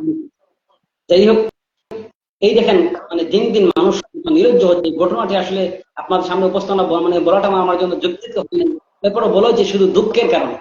দেখেন দিন দিন কত মানে নিম্ন নামতেছে। আল্লাহ যদি আমাদেরকে সবাইকে এই সঠিক বুঝ দান করেন এবং কোরআন এবং হাদিসের আলোকে নিজের জীবনকে আলোকিত করার তৌফিক দান করেন। ইনশাআল্লাহ আজকে আমাদের অনেক কথাবার্তা হয়ে গেছে। ইনশাআল্লাহ রাত্রি যদি আলোচনা হয়, আশা করি কোরআনের আলোচনা শেষ হবে না। তো আশা করি বাইরে বৃষ্টি দিচ্ছে, হঠাৎ কারণ চলে যেতে পারে। এজন্য আজকের লাইভ এখনো সমাপ্ত টানতেছি। এবং যারা লাইভের মধ্যে শুরু থেকেই ঘন্টা আপনার প্রায় 1.5-2 ঘন্টা চলে যাচ্ছে, হুজুরের আমাকে অত লম্বা সময় দেওয়ার জন্য আমার পক্ষ থেকে হুজুরকে ধন্যবাদ জানাচ্ছি। এবং শ্রোতারা দর্শকরা এই লাইভের শুরু থেকে এখন পর্যন্ত আছে এবং পরবর্তীতে আমাদের ভিডিওগুলো দেখবেন, সকলকে অগ্রিম শুভেচ্ছা জানিয়ে সকলকে ধন্যবাদ জানাচ্ছি। এবং আগামীকালকের অপেক্ষা থাকবেন ইনশাআল্লাহ। ধারাবাহিকভাবে হুজুর সহ আমাদের অতিথিবৃন্দ 2-1 জনকে আমরা প্রতিদিন আমন্ত্রণ করবো সময় সুযোগে ইনশাআল্লাহ। এবং গুরুত্বপূর্ণ যে সমস্ত গুরুত্বপূর্ণ বিষয়গুলো আমাদের জানার অত্যন্ত জরুরি, পালন করা আমল করা জরুরি, ওই সমস্ত বিষয়গুলো ইনশাআল্লাহ ইনশাআল্লাহ আপনারা যদি জানতে চান, আপনাদের কি কি জানা প্রয়োজন, কোনো মাসলা মাসাইল যদি আপনাদের জানতে ইচ্ছা হয়, অবশ্যই আপনারা কমেন্ট করবেন। ইনশাআল্লাহ আমাদের কমেন্টের মাধ্যমে জানিয়ে দেবো ইনশাআল্লাহ। আমার মাধ্যমে হোক, হুজুরের মাধ্যমে হোক, এবং আমাদের জনক দুই একজন মুফতির কাছে ফতোয়া এনে আপনাদেরকে জানিয়ে দেবো ইনশাআল্লাহ। যদি তা না হয় ইনশাআল্লাহ পরবর্তীতে আমরা এই লাইভের মধ্যে আপনাদের যে কমেন্ট হবেন, যে মাসালাগুলো জানতে পারবেন, ইনশাআল্লাহ সেগুলো সমাধান দেওয়ার চেষ্টা করবো। আল্লাহ তাআলা যেন আমাদেরকে সকলকে বর্তমানে এই দুনিয়ার মধ্যে ফিতনা ফাসাদের মধ্যে আল্লাহ তাআলা যেন আমাদের জড়িত না করে, কোরআন হাদিসের আলোকে আল্লাহ তাআলার হুকুম এবং নবীর পথে চলার তৌফিক দান করেন সকলে, আমি। তো আজকের লাইভ এখানেই সমাপ্তি নিয়ে বিদায় নিচ্ছি। হুজুর এবং আমি উভয় বিদায় নিচ্ছি। আল্লাহ হাফেজ। আসসালামু আলাইকুম ওয়া রাহমাতুল্লাহ। ওয়ালাইকুম আসসালাম।